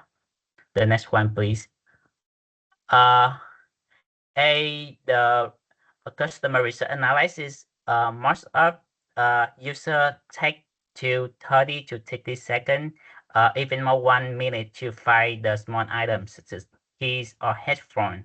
And the majority of responder report that a level of frustrating between 4 and 5 when they couldn't find the quickly item. And having a constantly rearranged furniture when changing study location has significantly impact on their performance, with many rating S4 and 5 out of 5. The next one, please. About the concept of Piro, the idea of backpack that can be opened 100% plus and collapsed in 3D in less than 5 seconds with a single pull and core receive very positive feedback. Most of responders gave this idea a core 4 out of 5. And the big benefit is faster access furniture is the score value to attract the customer. And the ability to switch from slack to warm backpack in less than 5 seconds is a key factor for customer budget decision. The next one, please. Here is a top 4 must-have in the backpack. The first one is dedicated laptop protection. The second one is the ultra-fast transition. The third one is quick access pocket. And the final one is adjustable opening level. And here is 2 features nice to have in the products. The first one is the ultra lightweight design, and the second one is the water resistant outer fabrics. About the price analysis, the most common price that customers are willing to pay is between 1,000 to 2,500 Taiwan dollar. And few customers are willing to pay more than 2,500 Taiwan dollar in this concept in this stage. The next one, please. Based on the customer research analysis, this product has a huge market potential in the student segment by directly solving the problem of furniture management and moving speed to successful, and the product needs to be focused on the perfect drawing mechanism so that the speed less than 5 seconds but still retain the solid structure. And the second one is ensure the ultra-fast transition and shop rough laptop, because these are two most practical factor in student, and the price strategy should be focused on the 1,000 to 2,500 segment optimize early customer adoption. This for customer research, and the next one is the overall conclusion from the science. So in conclusion, Oripack was selected as a most feasible direction. IFA helped us to define the main trade-off, and competitive review showed a clear market gap, and customer research confirms the need for a fast and practical solution. So for the next step, we will further explore the selected concept and compare different design options and refine the key feature for prototyping. And thank you for listening. We're happy to answer any questions.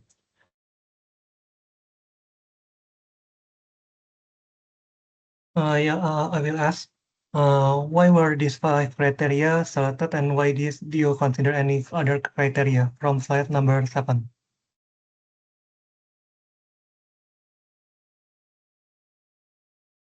Yes, this one.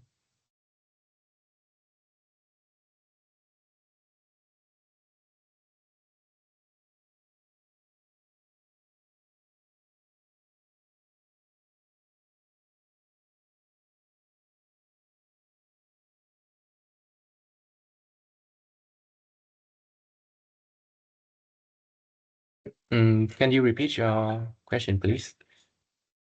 Why were these 5 criteria selected, and why did you consider any? Did you consider any other criteria?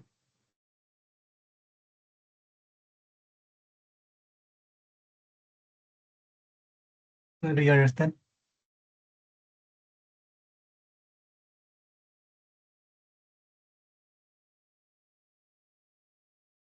Or I have another question that who is the main target user for this product, and what specific needs are you trying to solve for them?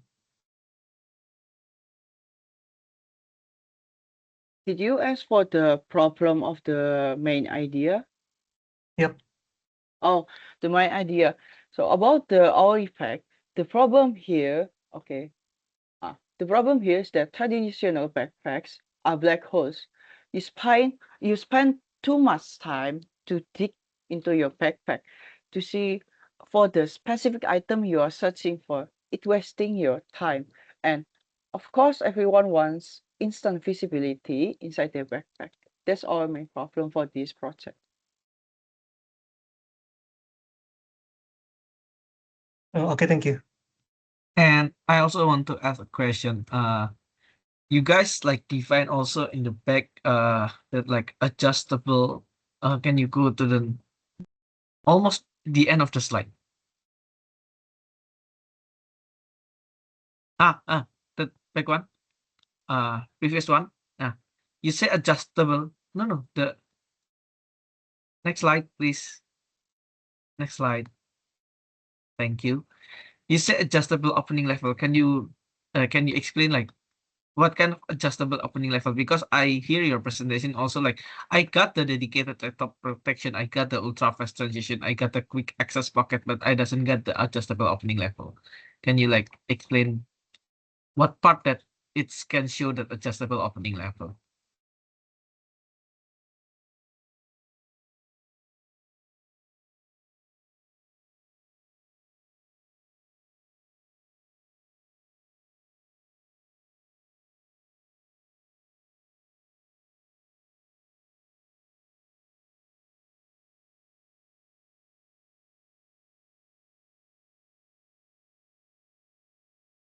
Okay, I will answer this question about the adjustable the opening level because our concept is it transform two large surface come to the 3D backpack. So because I consider is if you transform 100% come to the 3D surface, you might will drop something. So I use the adjustable opening level. If you want to open, maybe you open this, maybe you open this and open this. This is the adjustable opening level. You can use this to find the thing on the backpack you want, or also you can protect everything without the rope outside. This is my answer. I see. Okay, I got it. Thank you.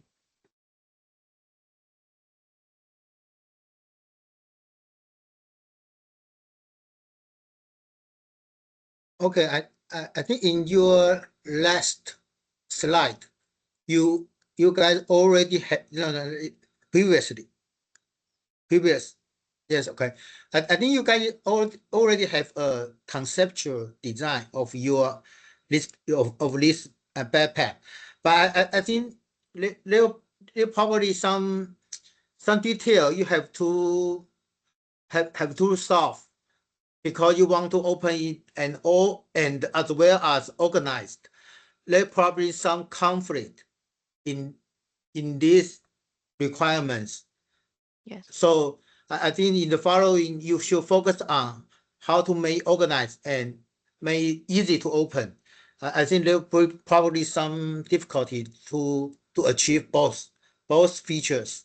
But however, that's why we're trying to do after midterm, do the Yes. problem solving. Okay.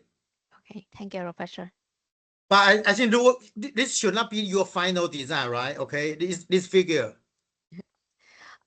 I hope in your I think- final presentation, I will see different kind of design that will be achieved, may organized and easy open. Okay. Yeah, we will try our best. Thank you, Professor. Next.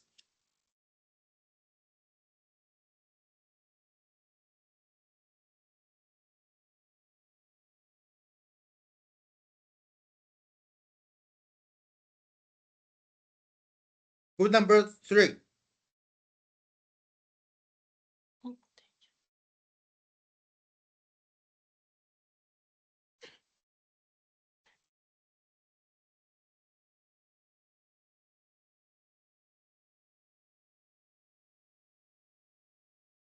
Good morning, everyone. Today I will be showing our project initial concept and the decision making process that lead to our final choice. Before we begin, here are my team members shown on the screen. Our presentation is dividing into 4 sessions. The first session is project organ and decision matrix. The second is defining the need and the competitor analysis. The third is night window analysis and the need analysis. Finally, the fourth section covers product description and the budget analysis. Each session will be presented by a different team member.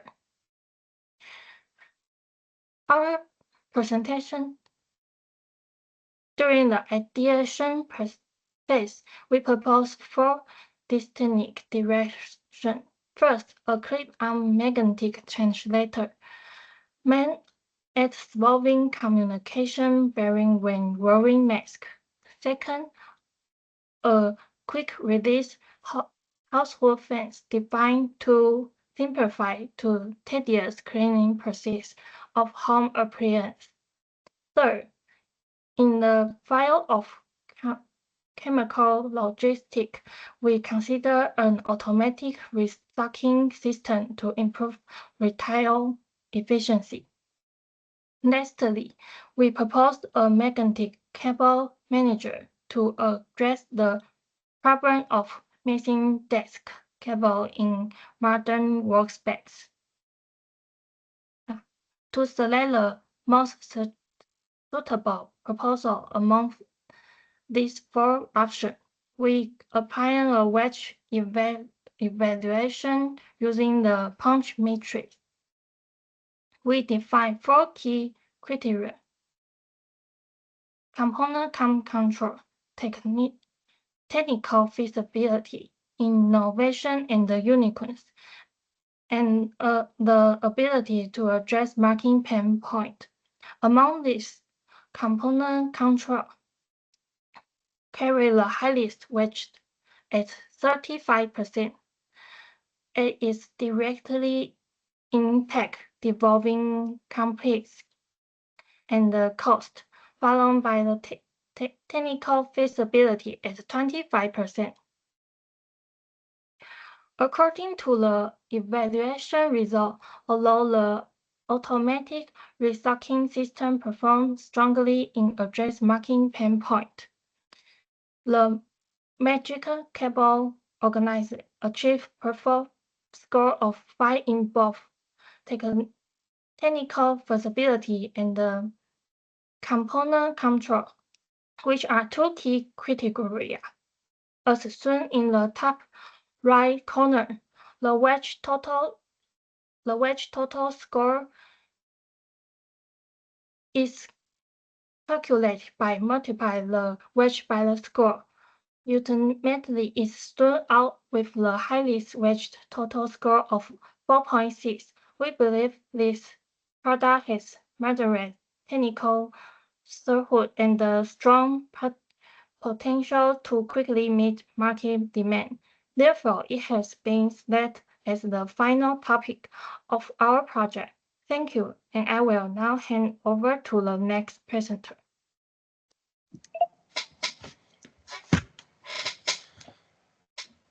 Let's first look at the real point in desktop cable management. Based on our analysis, user frustrations fall into 3 main categories. First, a lack of adaptability. Traditional tools are usually static and one-time step up.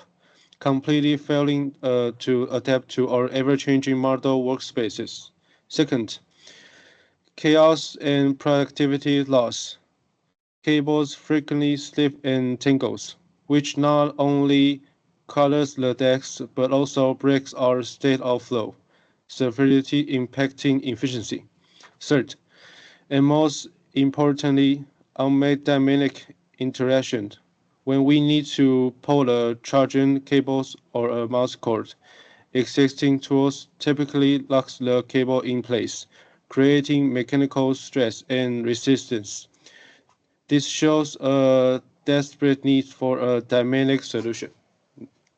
Can you give next page? Thank you. Given this pain point, let's look at our capital analysis. Current products mainly fall into two categories. First are cable ties and Velcro.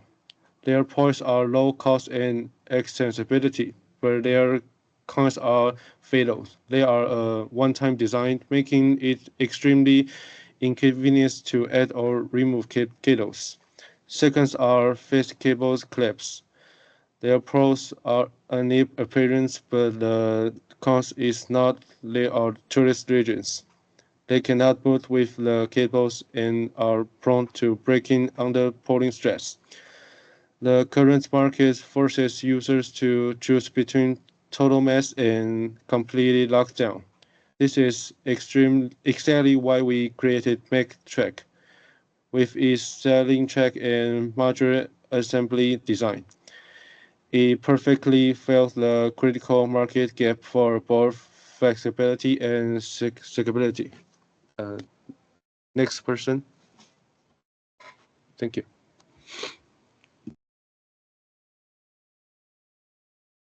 Hello.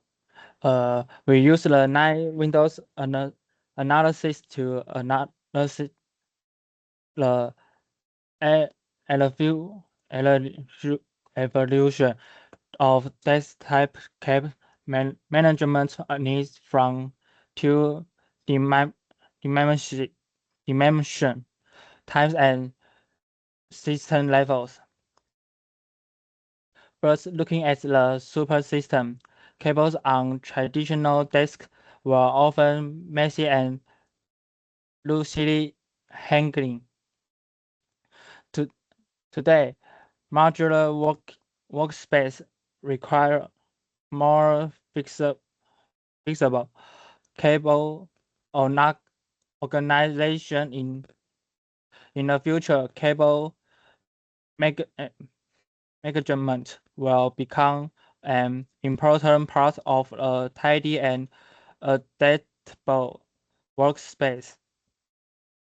As a system, traditional tools like zip types and cable collapse could fix cable, but they were hard to adjust.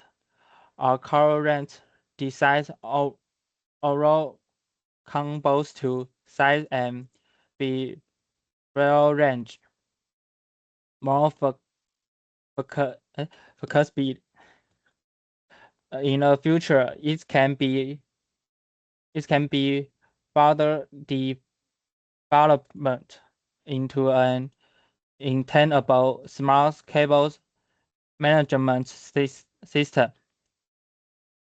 As a subsystem, past solution relied on disposable plastic and permanent adhesive. Our current design use N52 magnets and legal style rolls to important stability. In the future, these parts can become replaceable and more sterling. Overall, this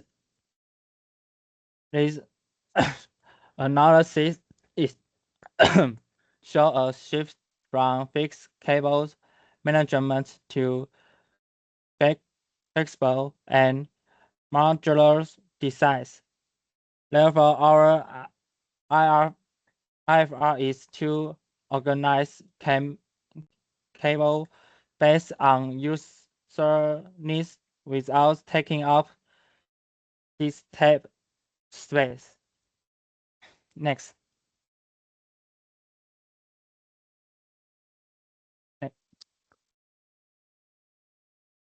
We start from the cultural needs to customer when using this tab management project to consider with project design direction. First, for base needs, user want to products to hold cable securely, prevent them from falling, and reduce tangling or scheduling. They also expect is not to damage the desk or leave adhesive residue after remove. Second, first for usage needs. User want more than just cables sensitive. The products should be flexible enough to adjust to different numbers of cable, easy to install without extra tool, and convenient for daily cable courses and organization. Final, for additional needs, users also care about appearance and use express the products shouldn't have a simple design that matches different disk system, and it shouldn't be intuitive to use without correct extra burden. Overall, this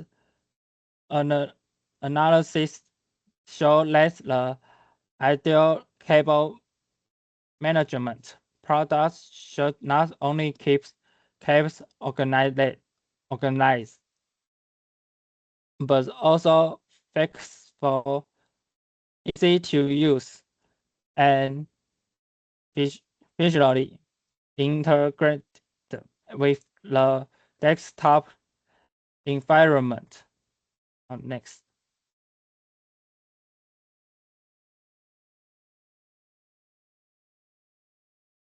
Next. Okay, so moving from the market gap we identified to ensure the maximum reliability, we strictly follow a design constraint of fewer than 10 parts. By keeping the architecture simple, we significantly reduce the risk of the mechanical failure. And defining the feature of our product is a dynamic interaction. Unlike traditional fixed clip lag string cables, our sliding rail allows wires to move freely with your workspace adjustment. This design directly solves the most frustrating pain points. It prevents cable from fishing behind the desk and eliminates the visual chance of tangles once and for all. Next page.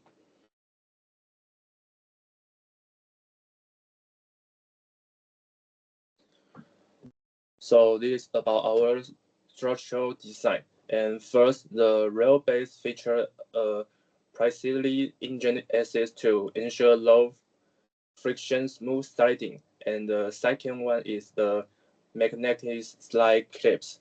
are equipped with a powerful magnet, providing a top north hole in a very compact size. And the next, we use the end caps, which serve a dual purpose, that they provide the dot pro protection and act as structural stop to keep the clip on track. And the last one, that the system is mounted with 3M adhesives, allowing for installation that is tool-free and non-destructive to high-end furniture. This entire step is optimized for injection modeling, ensuring high consistency and low unit cost during mass production. Next page. So this part is about our budget analysis. So our primary investment is a modular rail base, estimate at 65 NT dollars due to the injection modeling quality required from a premium field. And the magnet rings are another core cost at about 20 NT dollars per set. We have also allocated budget for precision assembly, hardware, and a surface coating to ensure a professional finish. And by focusing our cost on high quality materials rather than complex assembly, we maintain a healthy margin while solving a real problem from professionals and students alike. And that's our presentation. Thank you.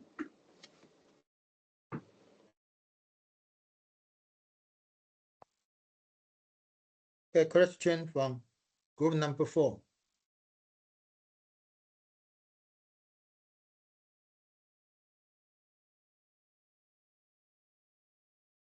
Hello. Okay.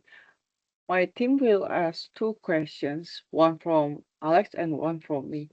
I will go first. Could you go to the slide 3?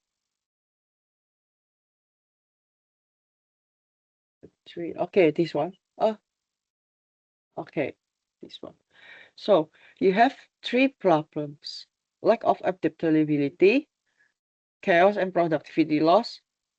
The third, unmet dynamic interaction. So 3. But go to the next slide. In the next slide, at the third, backtrack your solution. You say that fills the critical market gap for flexibility and scalability.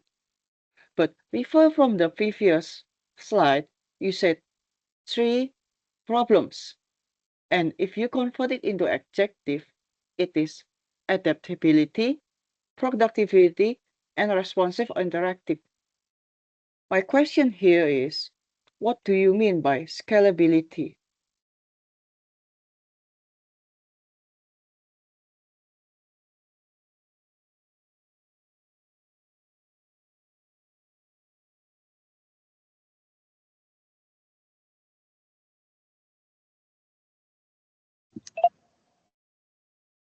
Can you tell me the question again? Sorry.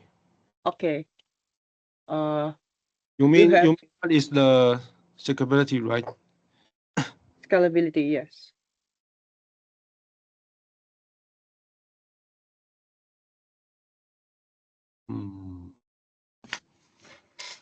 It's okay. Take your time. Okay, thank you.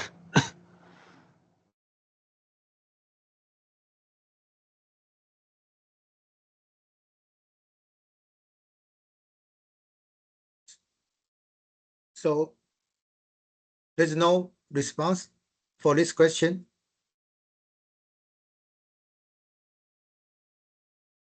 I want to think what you want to ask. Sorry. Just wait a moment. Just define what's your scalability. What do you mean by scalability?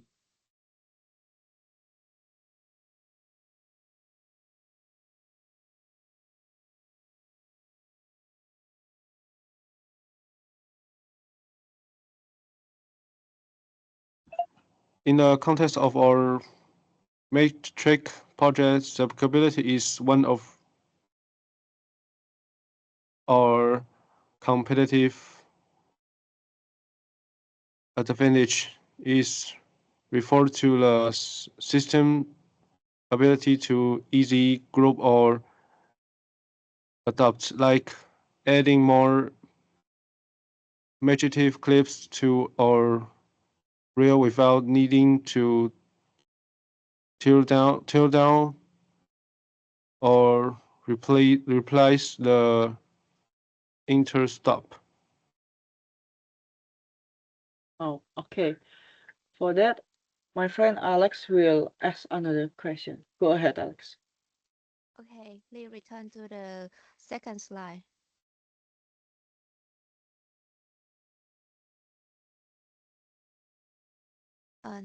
Yes, this my question is why do you have that weighting distribution?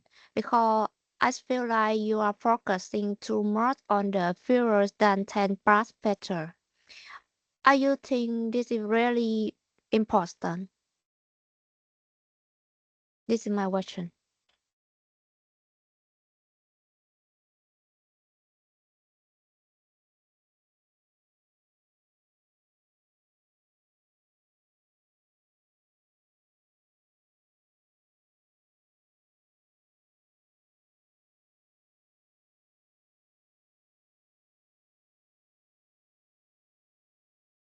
Please, can you one more time? Okay, look at the Victoria.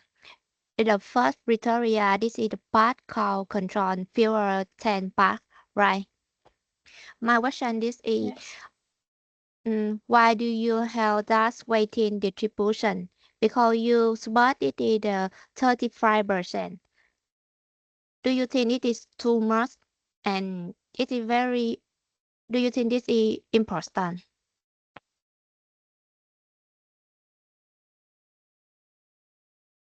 This is component,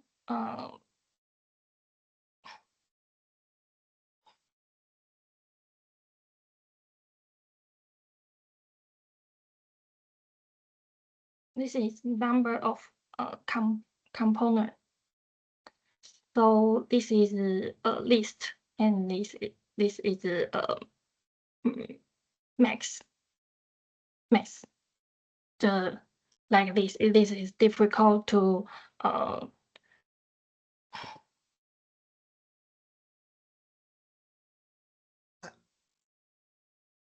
think why you guys make this criteria, the first criteria, so the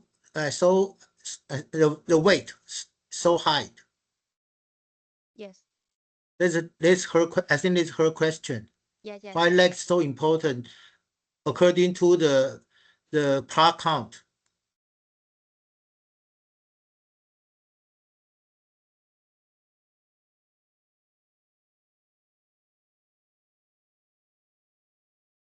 就是你们为什么这个零件数量要给它这么高的权重？你们有什么样的考量？为什么要这样子？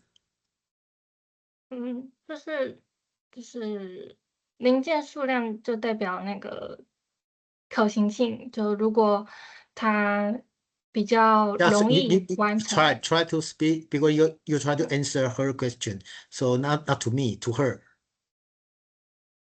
So you should try to use English to answer.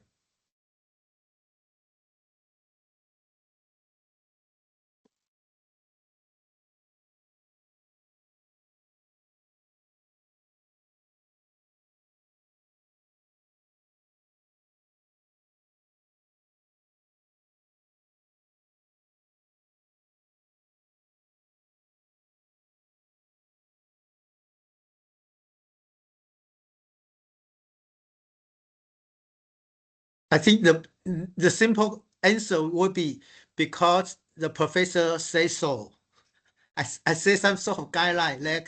Let's a guideline. I hope you guys can choose a subject. The part count is less than 10 components. Okay, Probably this is the simple answer to that. Okay. Having a high number of parts make it difficult to execute its project, which will require the significant amount of money, while having a few parts makes it easier to complete.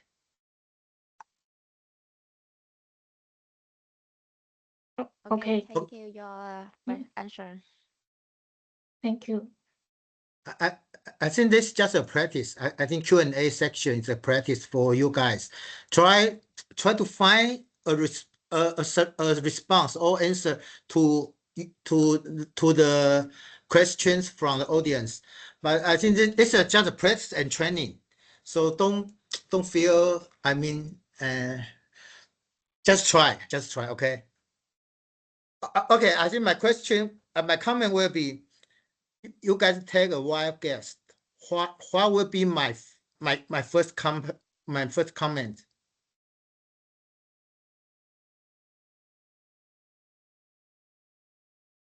You understand my question? You guys guessed. What will be my first comment to your presentation?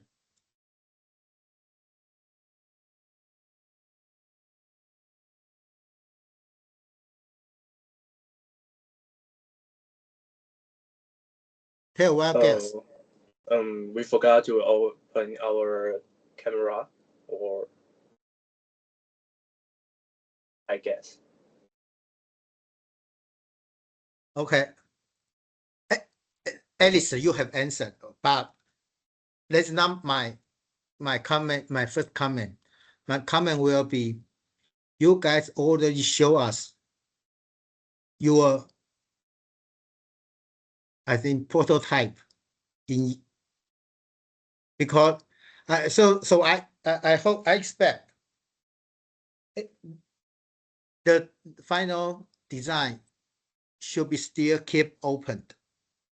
So do not, because in your subject you define magnetic cable manager. You can define cable manager as your subject, not magnetic. Magnetic, this word already show how to solve your problem. Okay. You understand? Yeah. So you can say your subject is cable manager, but not necessarily magnetic. Okay. Okay. Probably other way. Keep your solution open. Okay. Okay. Okay. Let's go to the next presentation.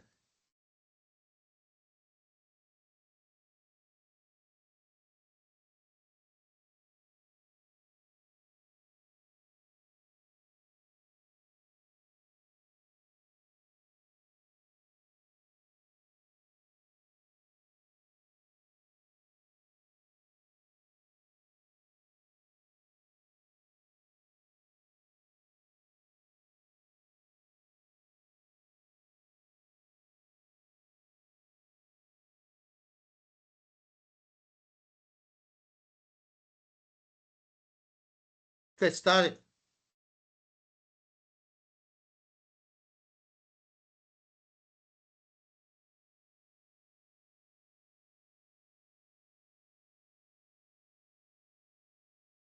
We didn't hear your voice.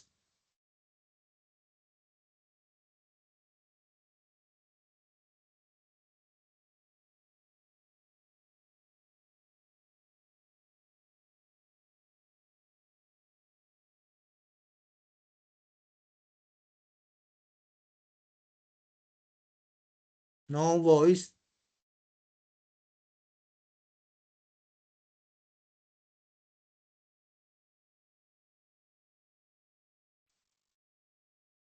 Okay. Okay.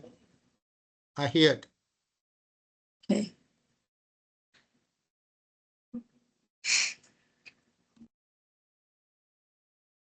Good morning, everyone. We are group 2, and I'm Ko Qianwen. Our project is an anti-kick outlet protector. Let's jump straight into our motivation and how we came up with this idea. Next page. To find a real market need, we need a bug list technique to document everyday inconveniences. We wrote it down to 4 major bugs. 1. Dipping umbrellas that soak the floor. 2. Unstable takeout bags and that cause spills. 3. Headphone postures that painful for glasses wearers. And 4. Accidentally power loss caused by kinking or bumping wall outlets. We had 4 great ideas, but we needed an objective way to pick the best one. Next page. As you can see, we use a scoring metric to evaluate these ideas. We rate them based on things like feasibility and pinpoint identity. Our main role was manageability. We want to decide with fewer than 10 parts, so we could release quickly by build it. The results were clear. The anti-kick outlet protector won with 91 points. It's highly feasible and more importantly, it fills a market gap, while current covers X. None of them provide dynamic protection to stop plugs from being kicked out. That's why we chose this as our final topic. Next page. Okay, let's talk about the motivation. We choose this topic for 3 main reasons. First, it has good management ability. The concept is relatively simple, so it is suitable for further development in our course project. And second, it has some novelty.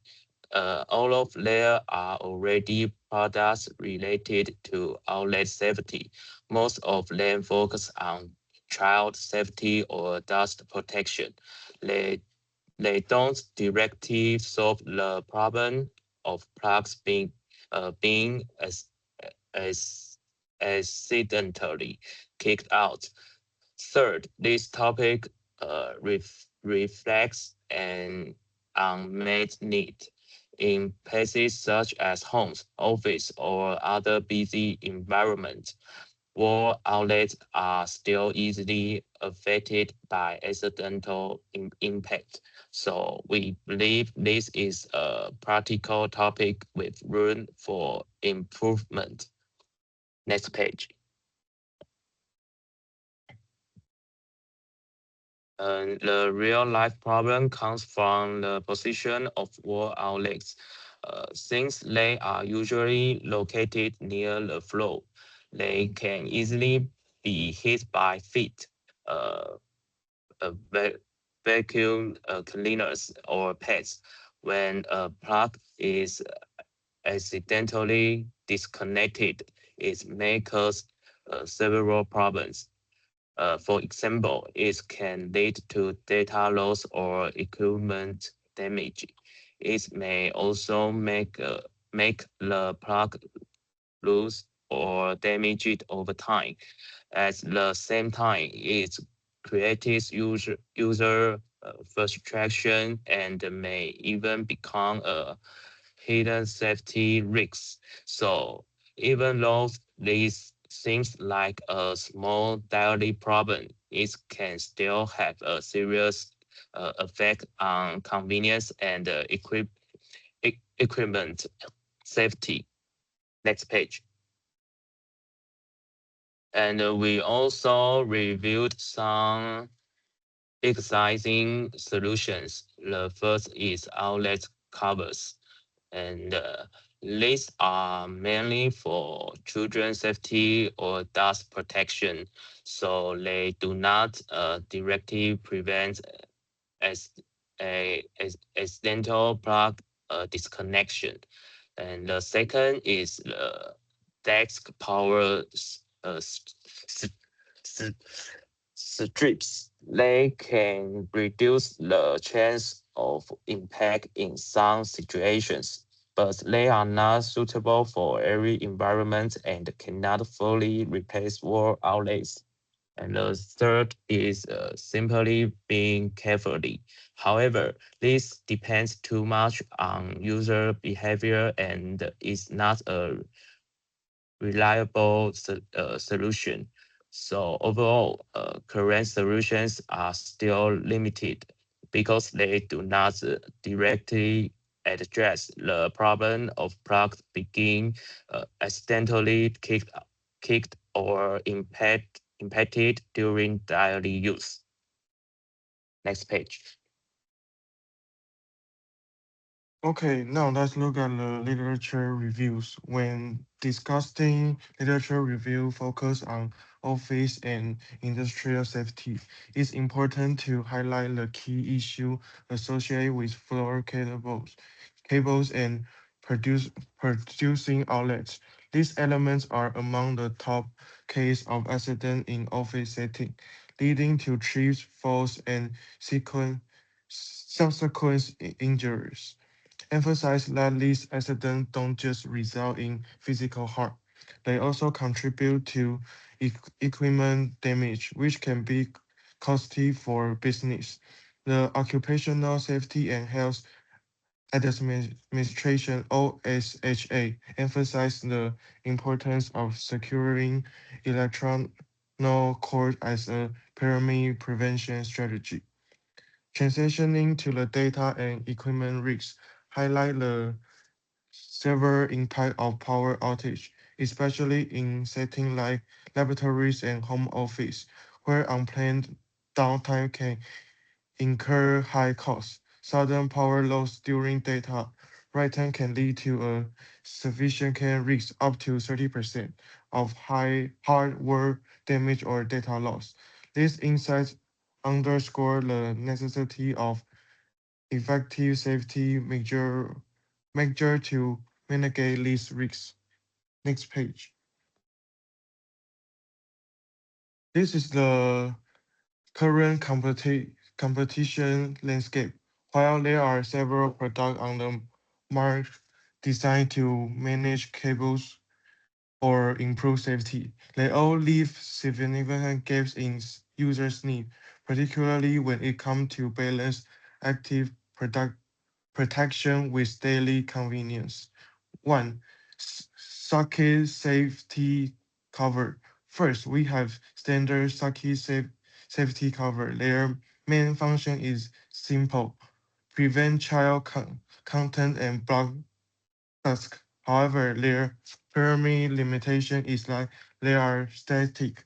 They only work when the outlet is not in use. The moment you plug something in, that protection disappears, failing to provide any security during active use. 2. Cable management box, IKEA type. Next are these are great for hiding messy cord and improving acoustics. They are often blocky and space consuming. In kernel, by placing these large box on the floor, you can actually increase the surface area for someone to ascend kick or trip over, which can lead to disconnect plus or even injury. 3. Cable sleeve cable ties. Then we have cable sleeve and tie. While these are excellent or organizing the middle on the cable, they do they do nothing to protect the most vulnerable part, the connection point between the plug and the outlet. They lack any real structural protection against the external impact. 4. Industrial locking plug. Finally, there are the industrial locking plug. These are highly effective at preventing uh, uh, accidental unplugging, but they are come with a high cost of complexity. The installation is difficult. They offer no impact buffering, and they complete use convenience, making them totally impractical for everyday household environment. In summary, the current alternative either product the outlet only when it's idle or they create new hazard like trip risks. This highlight a clear opening in the market for a solution that offers structural and dimensional protection without the ease of home use. Next page.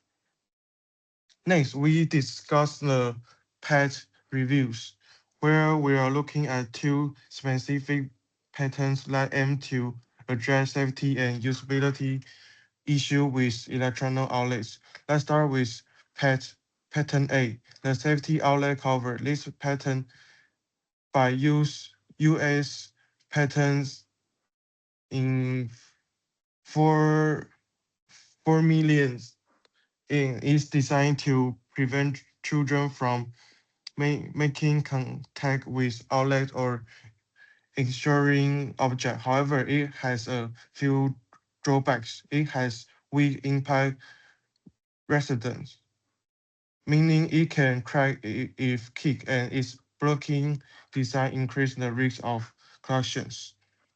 Pattern B, plug locking device. The example patent number US patent over 6 million and lock plug to prevent accidental removal and no crushing, impact the force transfer to outlet, and inconvenient use. And it's the required tools and complete step. Now the key gap is identified in both patterns is the lack of impact absorption and user convenience, which doesn't address the risk and keys or collection efficiency. Understand this gap is crucial as we move forward to explore the competition and define our mission to enhance user safety and convenience. Okay, next page.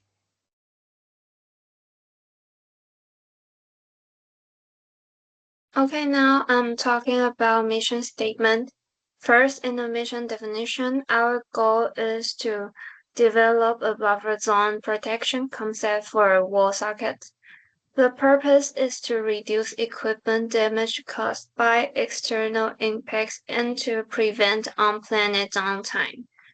For the key goals, we aim to effectively reduce the risks of equipment damage while ensuring stable power supply in high traffic or high usage environments. On the right side, several key points are highlighted. First, the core problem is that wall sockets are vulnerable to external impacts.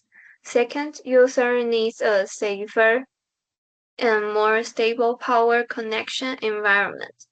Third, the scope of this project focus on problem definition and need identification. The fourth, no detailed mechanism or manufacturing method has been proposed yet. And customer needs, which are the result of our user needs analysis.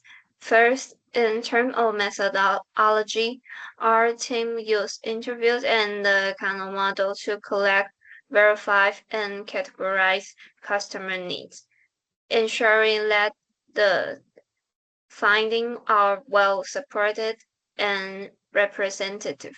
Next, regarding the key needs, the first is omnidirectional protection, meaning the device should be able to withstand accidental impacts from different directions. The second is equipment safety, where the plug should remain securely connecting during use to prevent sudden power loss or data loss. The third is damage prevention, aiming to reduce the risk of bent or broken plug pins caused by impact.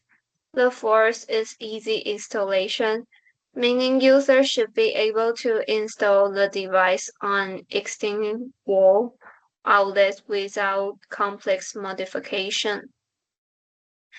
The final one is zero interference in daily use, means that normal plugging and unplugging operation should not be affected. There are the main customer needs we have identified. A treat application. This slide presents how we apply the treat methodology to analyze our project. First, we focus on the problem of socket becoming accidentally disconnected due to external impacts and introduce treats for a more systematic analysis by using IFR, contradiction analysis, and the system operator tool.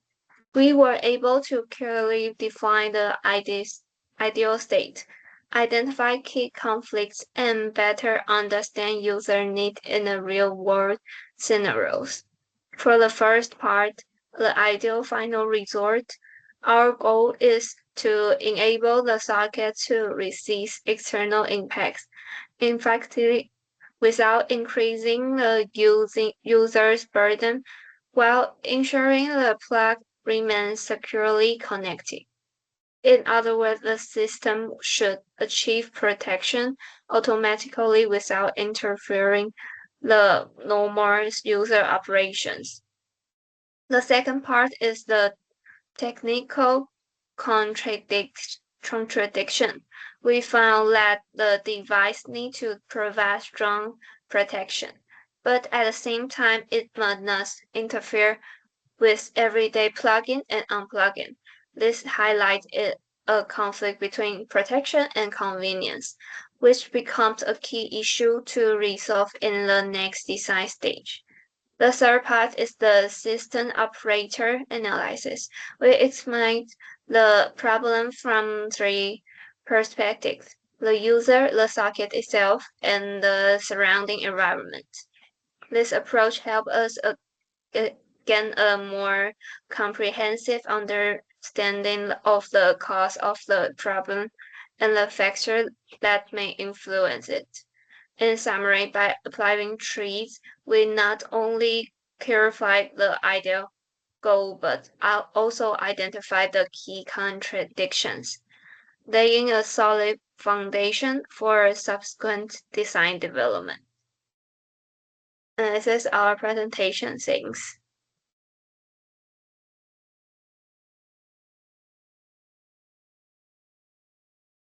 Okay, question. Because time is running up, so please make a quick question.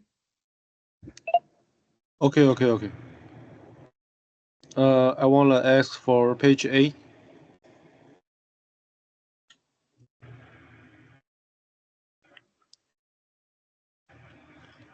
Yep. The presentation mentioned high traffic environments as a main scenario because beside offices, while other specific location will have a greater need for this kind of key protection.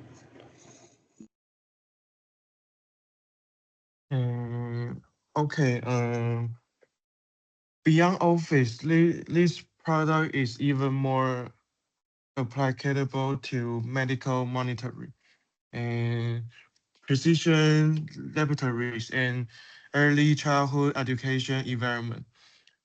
Effective preventing unplanned downtime caused by foot traffic or moving equipment to safeguard life safety and data integrity. Uh,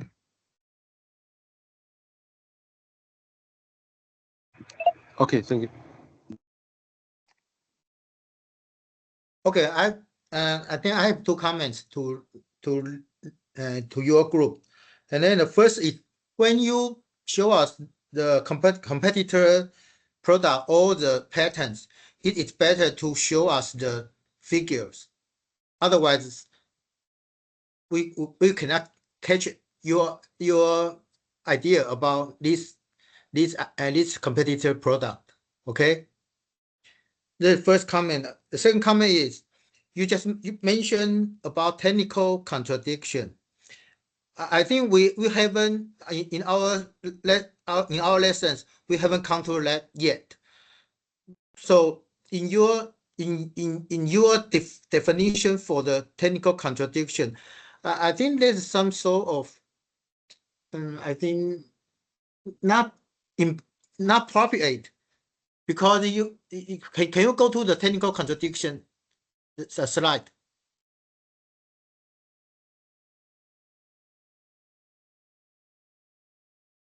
Next. No, I think before. Yeah, okay, here. No, trace application, that's here. In the second, you mentioned about technical contradiction, but you just mentioned that provide strong protection and should not interfere with normal use. I think from these statements, it cannot show the contradiction here, because strong protection and the normal use, I think there's no conflict. Okay, so in as regarding the technical contradiction, which mean if I have strong protection, but I because I make something that is strong to protect the plug, but it cannot be used normally.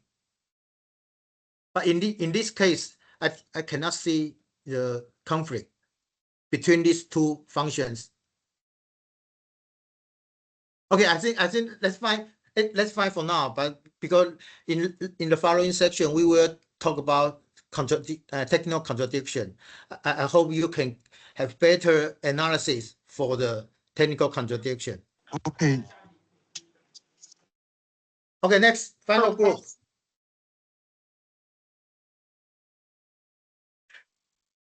Can you see our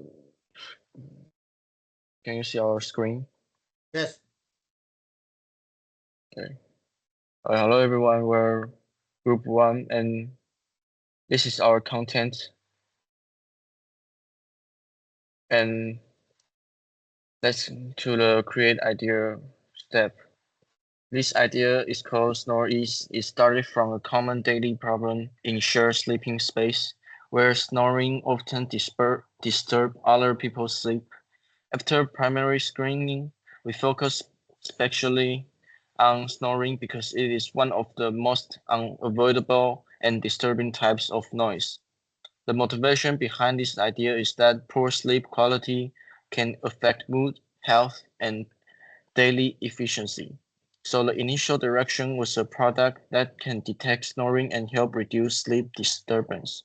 However, when we look at the current condition, we found that the existing products mainly provide making sound continuously, but they usually cannot respond specifically to snoring in real time. And then talking about smart laundry system. This idea comes from a common problem in dormitory life, which is the inconvenience of using shared laundry rooms. Students often need to wait, make repeat trips and something face hydrogen concerns. So we want to develop a smart system that can show machine availability and send notification when washing is finished. Although some existing apps already provide similar functions, they usually depend on specific preference. So there is still room for improvement.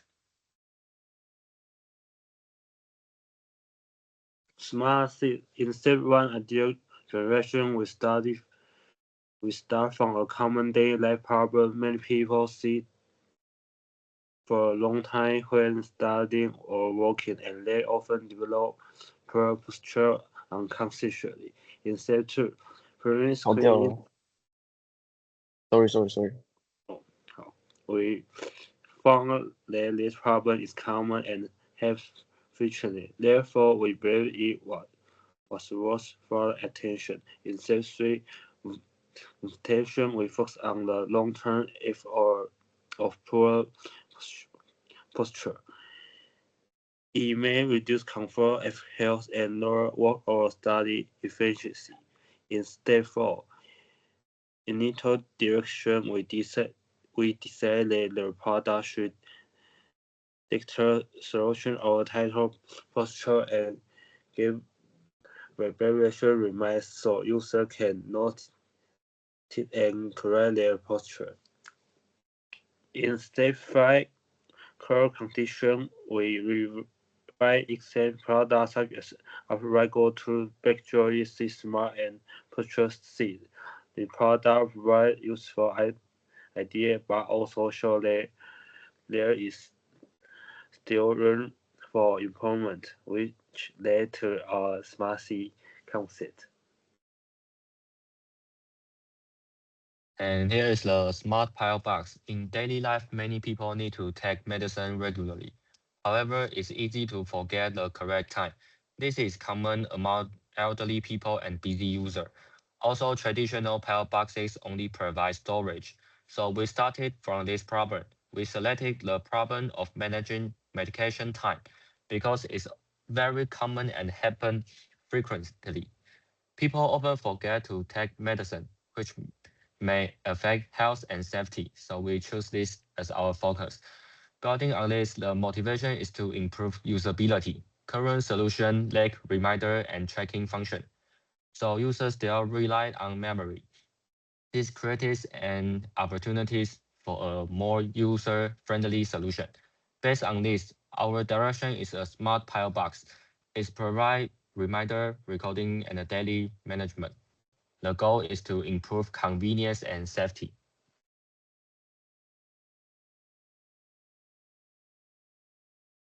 This page explains how we came up our initial ideas by using the idea generation methods from class.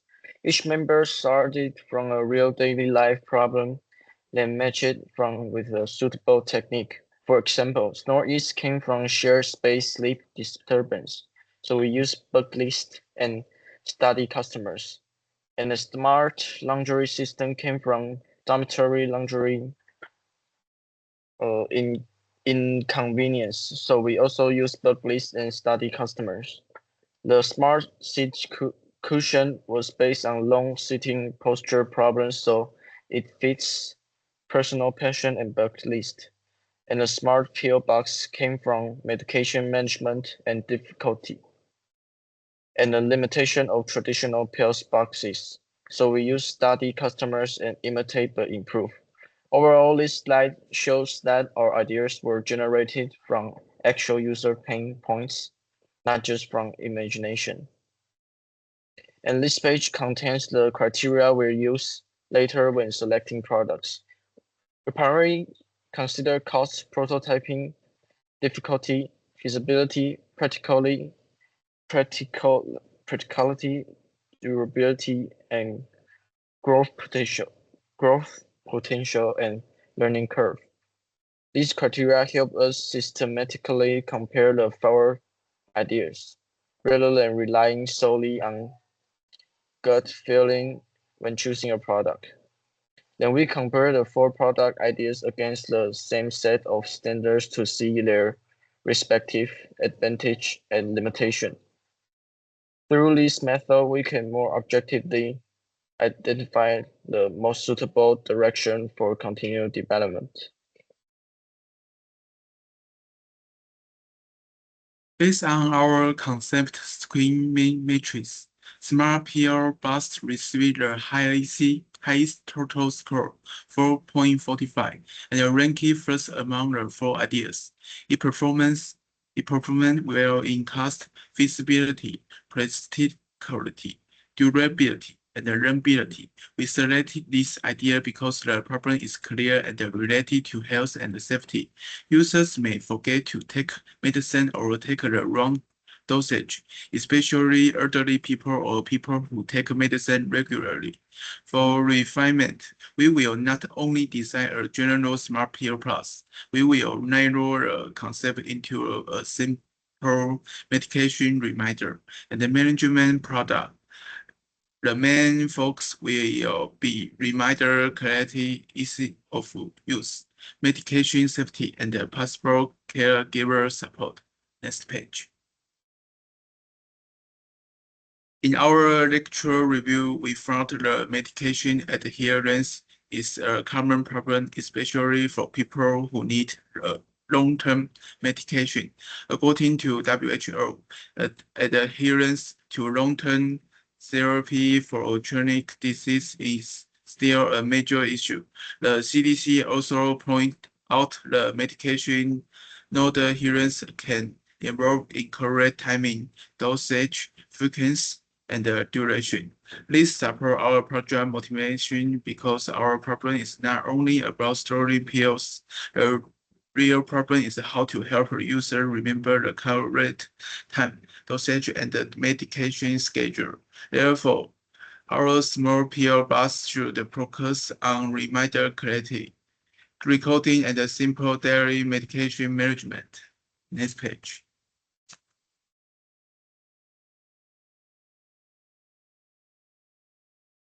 Overall, existing products are reliable and provide functional like dispensing, reminders, and monitoring. However, they also have clear limitations, such as high cost, complex operation, and large size.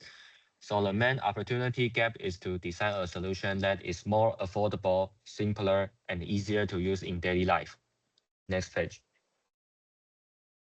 From the pattern review, existing solution mainly focus on a functional like dispensing, reminder, monitoring, and safety control. This solution help reduce misses, doses, and improve medication management. However, most of them focus on adding more function, which increasing complexity. So the differences in our approach is that we focus on simply and daily usability. Next page.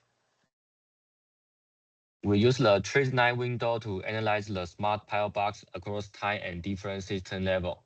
From the table, we can see that from past and to future. Medication management evolved from simple reminder like paper schedule to more connected solution involve user, caregiver, and apps.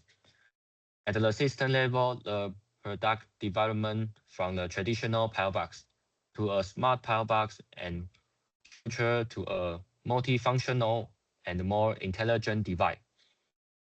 At the subsystem level, the internal design also evolves from basic compartment and labels to timer, buzzer, light, reminder, and even sensing and confirmation function.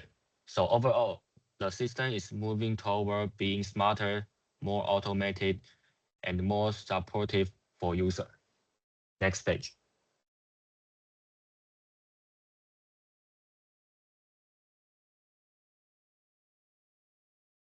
This page shows how we use Trees IFR to define our problem more clearly. Our final aim is not just to make a pill box, but to help users take medicine on time and safety. In this ideal situation, users should be able to take the right medicine at the right time with almost no extra effort.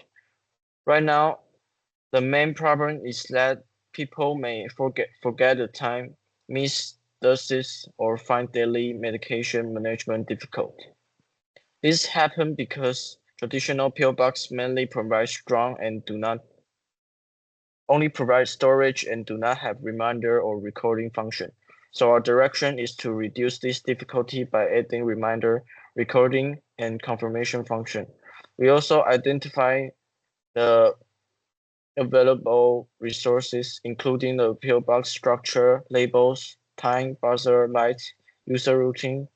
Although similar products already exist, many are too expensive or too complex, so we believe there is still room for a simpler and more practical design.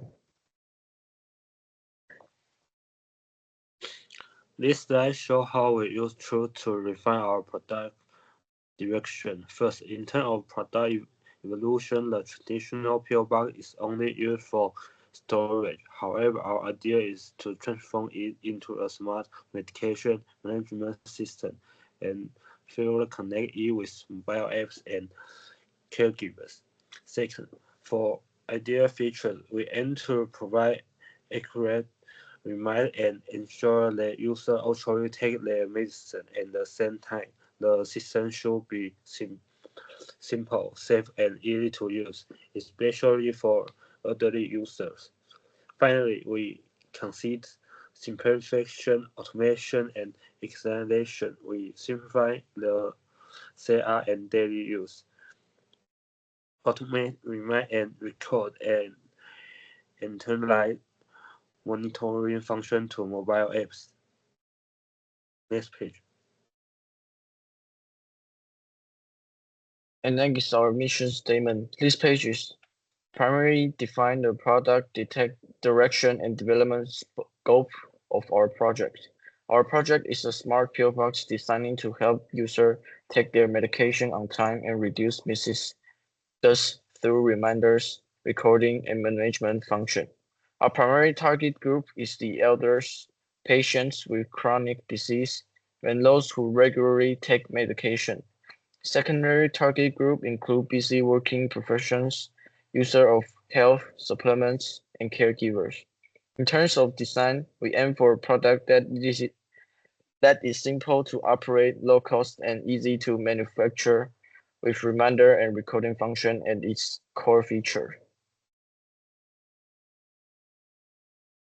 Okay, for this slide, we create role customer need from daily observation, team discussion, and the use situation. We follow a customer needs analysis process. First, we define the project scope, then we gather raw data, interpret the need, organize them, and evaluate their importance. From our observation, elderly people may forget when to take medicine. Chronic patients need to take medicine regularly and correctly. Busy workers may forget medication when they are busy. General users may also forget whether they have already taken the medicine. In addition, caregivers or family members may want to know whether the user has taken the medicine. Therefore, we found that users need more than a traditional PO box. They need to support a reminder, accuracy, recording, and daily medication management. Next page. After collecting the raw customer needs, we organize them into main needs and detailed needs. The most important needs are reminder, accuracy of use, and safety. The product should remind users at the correct medication time, help user avoid missing dose and taking the wrong dosage, and be simple enough for elderly use to understand. We also identified several secondary needs, including recording, daily management, caregiver support, and convenience. For example, the product may record whether the medicine has been taken and may allow family members or caregivers to check the medicine status. Based on this analysis, our smart PO box should not only store medicine, it should become a simple medication management tool that improves reminder clarity, medication accuracy, and safety. Next page. This slide shows the used to develop our idea first. Through day-life observation, we identify common problems in medication management, such as forgetting the correct time or dosage, and the limitation of traditional pill box. Through team discussion, we share different ideas and perspectives, then refine and narrow down the problem. Finally, we agree on focus on medication management as our project direction. Next page.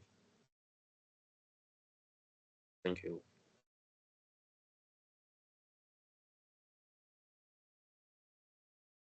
Okay, one quick question from group 2. Okay, I want to ask what is the biggest weakness of existing smart pillbox products?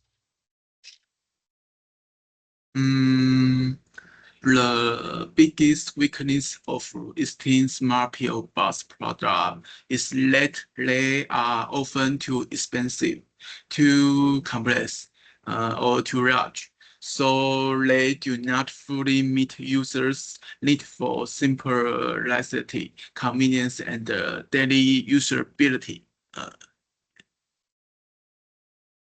Okay, thank you. Your answer. Okay, because time is up, so I won't ask any question here. But okay, I think I will conclude today's midterm presentation. First, after today's presentation, we will go to the next step, which are problem solving. So in the following sections, you will learn about contradiction analysis, which include technical contradiction and physical contradiction, etc. You have to find out the problem you have in your current subject, and then try to apply this treat method to solve your problem. That will be our next step to figure out your problems in your subject. That's first. Secondly, I think the group number 7 in today's presentation has shown us more complete analysis from the previous sections contents. So there's not necessarily we have a solution yet. So I expect the solution you have shown us today won't show in your final presentation. Understood? I mean, your final design for your project should not be the same as you have done today, because after you go through the following sections as problem solving and detailed design, etc., you should come out with different idea or different design from you have right now. Okay, that's what my expectation for your final report.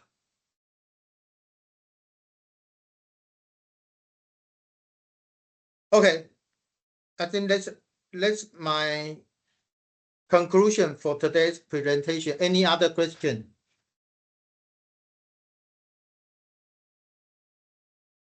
No. If no, okay, I will take a group photo. So please, everyone show up, turn on your camera. I want to take a group photo for today's midterm presentation. Everyone, turn on cameras. So TA, please take a snapshot from the screen. TA. Oh, wait a moment.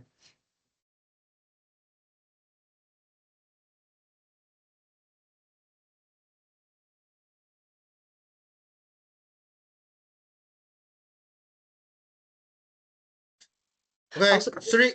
等一下， Count, 老师只能 3, 2, 1, and everybody smile to the camera. Okay. TA, please count it. 1、2、3，耶！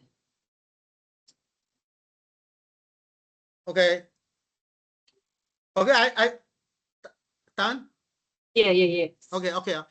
Now let's finish up today's presentation. I hope you guys can follow my guideline to proceed your project. All right. You guys can turn off. We are off the class. Thank you, Thank teacher. you, Thank you. Professor. Thank you. Thank you, Professor. 教 Thank 教 you, 授 Professor. 教授，嘿，可以问一下那个，等一下。